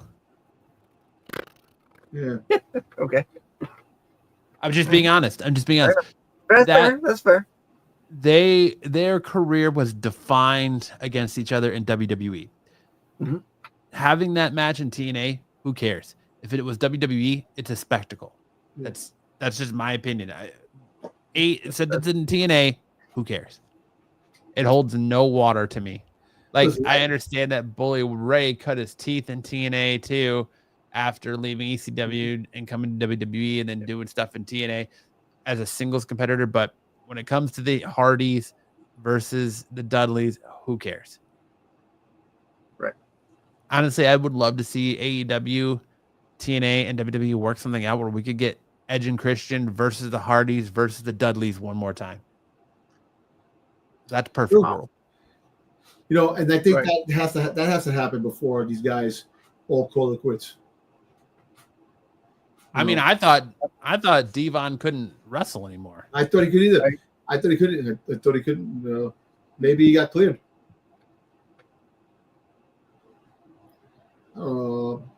What's your opinion on it, Sticks? Oh. I'm interested in the match, but I do agree that it should be in WWE. But I'm interested to see the match. I think if they got plenty of time to work on it, coming up to October pay-per-view. Yeah, bring the match to Raw. They need damn fake tag teams over there. There's no tag teams in Raw. Let me ask you: will you be going to that? Will you be going to Halloween Havoc? And Prescott? No. Prescott's about 2 hours from me, and I don't care about the NXT product enough right now. Tickets aren't too bad, $420 for ringside, but I don't care. The storylines in NXT have been boring right now. Why do I want to spend that money, you know? Hey, listen, I know we could talk about the possible WWE draft on ESPN. Go ahead, Dom. Yeah. I'm just saying. You think they do the draft like the NFL? Have celebrities come in, the celebrity announcers, celebrities read off the draft, who goes where, and I think that's going to be big because I think they're going to deplete NXT. I think we're going to get a lot of stars from NXT coming up to the main rosters. So if they split the two brands again, like they say they are after, I guess after WrestlePalooza or what they're talking about, we're going to they have to fill up the rosters. Make some changes. I think some of the tag teams from SmackDown should go to Raw to build up their tag team division. I think Motor City Machine Guns should go to Raw. I think they should go to Raw. And you bring in some tag teams from NXT to Raw, and then you move some other stuff around. And of course, you're gonna have collabing of two people together. You're gonna put two people together, make them a tag team because, like Rusev and fucking Sheamus, one last run, have them do what they gotta do. But I think the whole ESPN thing, I think that'd be a spectacle. Like you get like a 8 o'clock thing in the middle of the day, in the middle of the night on a freaking like the draft at the WWE draft, SmackDown, Raw, NXT. Remember, was it last year or the year before? The draft said that everybody's not safe. People from SmackDown can go to NXT and Raw, and they never really did that. 2 years. It was 2 years ago.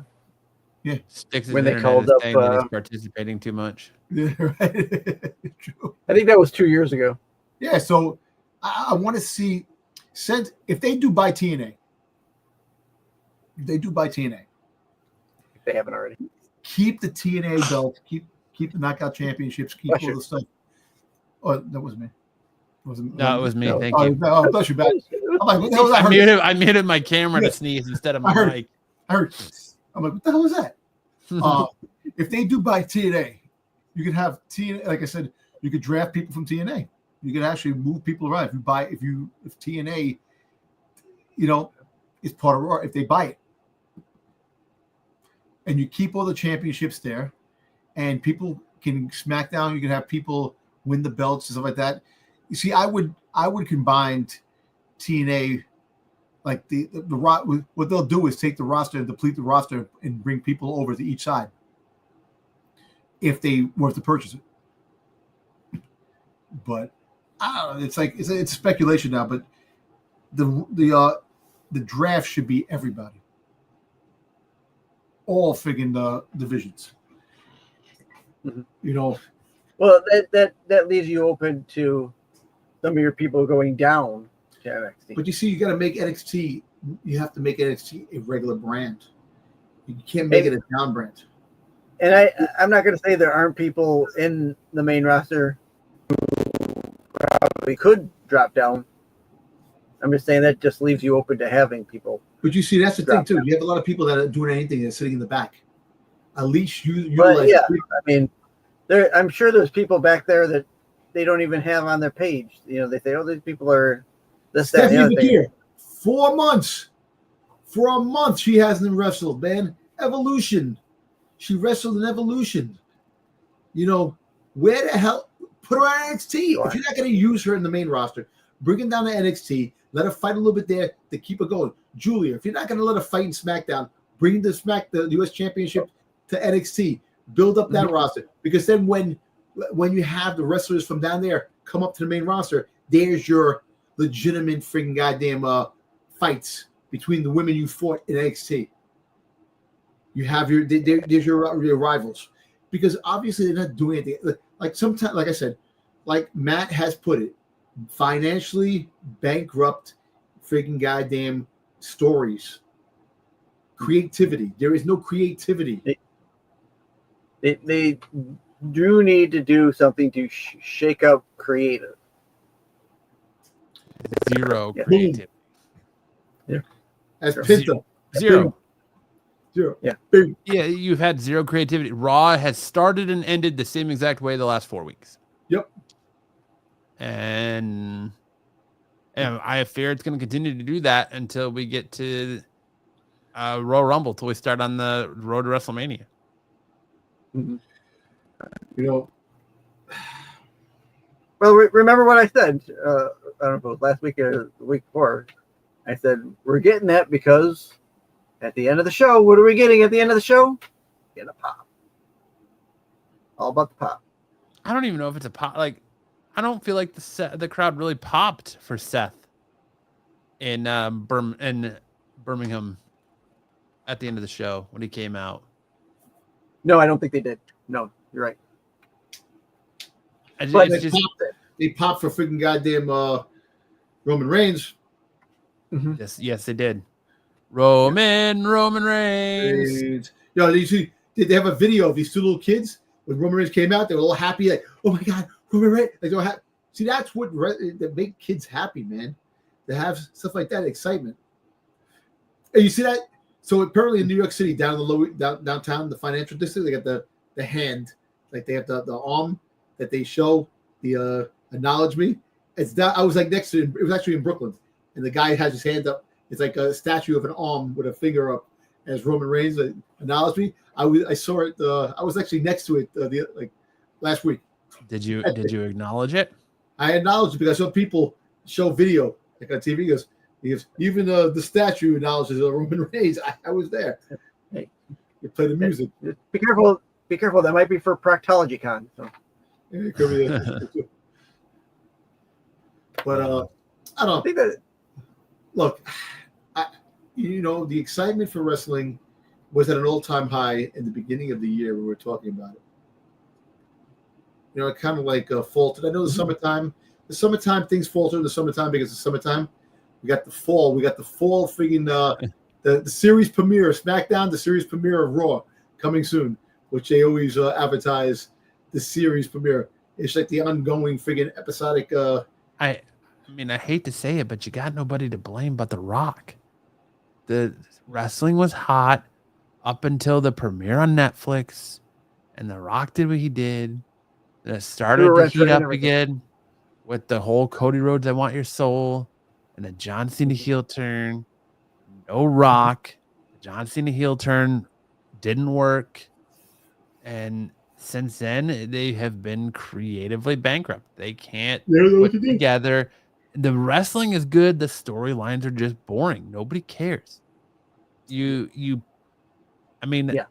Essentially, the MFTs are like putting lipstick on a pig because it's just the bloodline under a different name. Bloodline 2.0 under a different name. Nobody cares. 3.0. 3.0. 3.0. Still, nobody cares.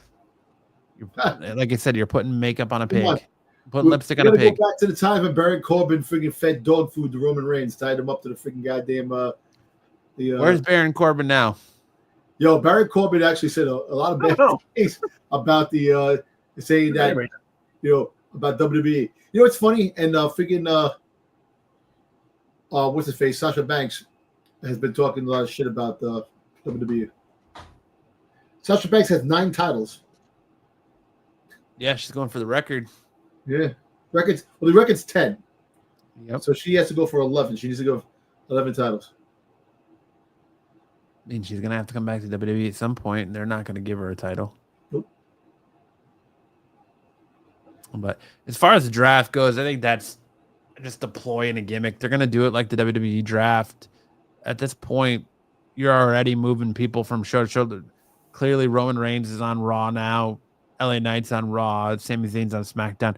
You're already moving people. Just open the transfer portal window and call it a day. You don't need to do the spectacle, but they're going to do the spectacle because it's going to be on, it's going to be on ESPN. And so what they should do is the hell with the draft. What they should, if they do a draft, how about draft people from NXT? And you have the two teams, SmackDown and Raw. They get the first pick, the second pick. You got up to 10 picks down at NXT. And then you can rotate new people coming up in the NXT, and you have to pick a couple of females. You have to pick a couple of males. You have to have a ratio of 5 males, 5 females. I think the only problem with that is like including NXT. So you have different contracts for main roster versus NXT.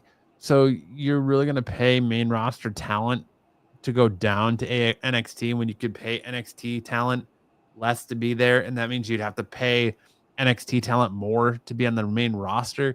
So I think that's going to cause unless you're going to fully call them up, that's going to cause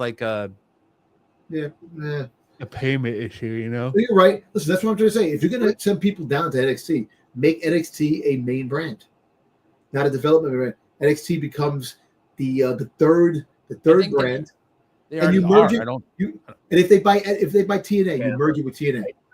With Evolve and ID, I don't think you can call NXT a developmental brand anymore. So there you go. So why don't you So why don't you make it like a Sunday Night Heat type of shit? Have that. And if they do buy TNA, right, you merge the two brands, TNA and NXT together, and it becomes your third wrestling part. Your third wrestling thing. You keep the championships there. So you have those champions, so anybody can win those championships, and you just have that as the third major player in the SmackDown, Raw, and NXT, and then the rest of the. Go ahead, Dom. I'm just saying. I just feel that if that's the case, just do it that way. I mean, you keep bringing up them buying TNA, but right now, what good does it do them? Like, they're only going to buy TNA if Tony Khan shows up trying to do it, because right now they have a working deal with TNA. They can scout TNA wrestlers. They can do whatever they want with TNA, and they have the right of first refusal. If somebody comes in to make an offer on TNA, they have the ability to match it. Right now, they're sitting pretty. They don't have a reason to buy TNA unless some third legitimate party comes in to try and buy TNA. And they fear that this legitimate party could make them equal to, if not greater than AEW. Then they'll have to figure that out then. But right now, they have full access to TNA's talent. They can watch TNA talent. They can have TNA talent come in WWE anytime they want. I mean, Jesus Christ, they just had Joe Hendry show up at a house show over the weekend, so to fight The Miz. So they don't have to sit here and shell out all that money for TNA right now. But you see, the relationship is great. No, it is great. They're away with TNA. TNA's like the hooker right now, and WWE is having a great time. So you see, and I think that's great too. But what's going to happen is that you're going to have these potential people try to buy it, and it's going to force WWE to go and if they're able to purchase it and want to purchase it, they will. But then again, like I said, I think the only way WWE purchases TNA is if AEW and Tony Khan start sniffing around and they try to buy it from them. That's it. Yeah. I think if the ex-president of UFC, or the guy who started UFC with Dana White, if he wanted to buy it, I think WWE doesn't get involved. I think they let it go. I think the only way they let somebody buy it is if and they don't let somebody buy it is if TNA comes sniffing around, or AEW comes sniffing around. Okay. All right. But that's just me. I just don't see the benefit of them owning TNA, especially after just buying AAA. And they're still working out things with AAA. They haven't fully bought it out yet. Right. Right. But they're doing the same thing with AAA, where they're infusing WWE talent in AAA, just like they were infusing WWE talent in TNA. Yeah. You're right. And but we'll see. We'll see in the future. Like I said, there's a lot of money that's been freaking dished out. So guess what? TKO is still $3 billion in the hole. So if they buy TNA, man, more ticket prices going up. It's gonna be crazy. Well, yeah, and do they have the money to buy TNA? Because who knows what TNA is valued at? But right now, WWE can work TNA like a puppet with their hand up their ass and help them get a TV deal and help them get streaming deals and get pay-per-views to really make them a solidified number 2 and make AEW an afterthought. Yeah. That's all WWE wants to do with TNA is help them grow to beat AEW. They don't give a shit otherwise. Mm-hmm. Joe Hendry's like the real only TNA talent they is really worth a damn right now, other than the Hardys, and they're practically washed up. Matt Hardy can barely walk. Yeah, that's true. He walks like he's got he dropped a load in his pants. I watched them when I don't know what the last TNA was it Slammiversary. He was getting up to do like the swanton onto the ladder there. I can't remember who was on the ladder, and I'm like, you're gonna break something because you're already half broken. And then he got up on it again because he didn't get through it correctly, so he had to do it again. He goes the other side and does. Yeah. I mean, don't get me wrong. I love Matt Hardy, but the dude just, it looks painful. Like it looks like he's going to need a whole like lower body replacement. Mm-hmm. Yeah. Gonna need one of those body braces just to keep himself all intact. Hip and knee replacements. You know, we didn't talk about. We didn't talk about Karrion Kross, man. You think he pops up anytime soon? He did. He showed up on GCW. Yeah, I know. Yeah, I know. Yeah, I know. You've seen that. But now, apparently, he's booked until October. So I don't know if they're going to have him come back by Survivor Series. He's going to be at New York Comic Con. Yes. Well, I'm going to ask him. But you know what he's going to say? I don't know. That'll work. Dude, I think him showing up in GCW is a full work. I really do. I still think it's a work. WWE's just letting him, because they've let other wrestlers work indie shows before. They're just letting him work some indie shows, and he's going to do a match with against Matt Cardona. And I think that's when they're going to get people off the scent, and they're going to bring him back, and everyone's going to be shocked that Karrion Kross is back in WWE as the fourth man, as the fifth man. As the fifth man. Or as the Fiend. Which it was supposed to be. You have two factions of Wyatts. One on SmackDown, one on Raw. But yeah, he showed up in GCW. That would be better than having all 10 of them. Yeah. And that was cool. They came out. But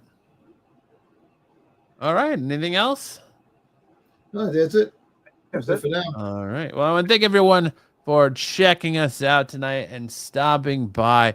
If you want more professional wrestling goodness, make sure to stick around after the intro and click one of the additional videos that pops up here so you can get your professional wrestling fix all in one place. If you want more from Styx and Dom, well, you can continue to find them tomorrow night over on Renovision for the Qualified. You can find Dom Sunday nights on Renovision over there for the Star Wars show. If you're a Star Wars fan, you can catch Styx every Tuesday night for the Doctor Who crew on his channel, and you can catch me all week long here on my channel, as well as on Saturdays over on Renovision for SNS. But with that being said, Dom, take us out with some words of wisdom. Hey, the summer's almost over. We're just about the fall's coming. This is the best time of year. The fall is always the best time of year. Pumpkins, Domtober. You do look like you're a pumpkin spice latte kind of guy. Actually, you know what? You know what's funny? I like my regular coffee, but all kidding aside, I do like my pumpkin spice latte. Basic. I have a couple of them here and there, but I don't go crazy because those things, a moment in the lips, lifetime in the hips, man. I can't do that shit when it comes to but I do love my pumpkin. You have pumpkin donuts. You have pumpkin pie. You got pumpkin. I just love pumpkin, man. Dom's got to make sure he fits in his Star Wars Christmas special Boba Fett thong for Christmas time. No, my underoos, my Boba Fett underoos. Oh. Nah, but the summer is over. The fall is upon us, and football's here. Sports is gonna pick up big. We're gonna have a lot of TV action, football. Sunday, right? Sunday. No, Thursday. Thursday the 9th. Yeah, Thursday. It's the 7th. Or is it the 7th? I think it's the 7th. Yeah. What? No, the 4th. No, I think Thursday the first. Yeah, it's the 4th. Second, third. So fourth. It's the Wednesday. 4th. No, the 4th is a Thursday. All right, so it's the 4th then. Yeah, because usually it starts on Thursday night. We get Thursday night football. Yeah. I don't unless they changed it and they moved it to Sunday. It starts that Sunday, the 7th. What's the next Thursday? The 4th. Philadelphia Eagles host the Dallas Cowboys. Oh yeah, and guess what? Cowboys, they will be eliminated game 1. I love the Cowboys, and they're out of the playoff. And they are the playoffs already. But the cheerleaders. Oh, is that because they traded Micah Parsons to my Green Bay Packers? See, Green Bay Packers. Is that why you're throwing to the towel already? No. I'm just saying. The fact is that if you don't want to be a Cowboys fan living in New York. Yeah, always. I've always been a Cowboys fan. God, that's got to be rough. Hey, dude, I see my championships in the 90s, man. So I'm happy about that. But 1996 was the last championship. So 1996. We are approaching 2026. And how many years is that? 30 years. 3 years. Yep. 30 years without a championship. That's rough. Well, Netflix does have a good documentary about the Cowboys on Netflix. So, but back to what I was saying, everything's pumpkin is great. So enjoy your lattes, enjoy your pie, and enjoy the crisp, cool air of fall. That's it. I don't know what thought. I live in Arizona. Fall is not a thing. I know it's not a thing, but fall doesn't exist here. All I know is you have to go like up north to Flagstaff to get the fall. Waking up and the weather is like 53 degrees, 55 degrees. Oh my God. Even like 58 degrees. Like anything in the 50s, in the low 60s, basically into the mid 50s. Perfect weather. Perfect weather. Well said, Dom. All right. Well, that's it. That's our show. Have a great weekend, everybody. Enjoy all the professional wrestling. Enjoy Clash in Paris on Sunday. Get well soon, Stu. Our best wishes to Psycho Stu, and we will see you guys right back here next Thursday with all of our reactions to the fallout from what's sure to be a pretty mid pay-per-view in Clash in Paris. Good night, everybody. In the ring, the lights go down. Roaring crowd, they scream and shout. Chants echo, shaking the ground. Warriors clash, the game is found.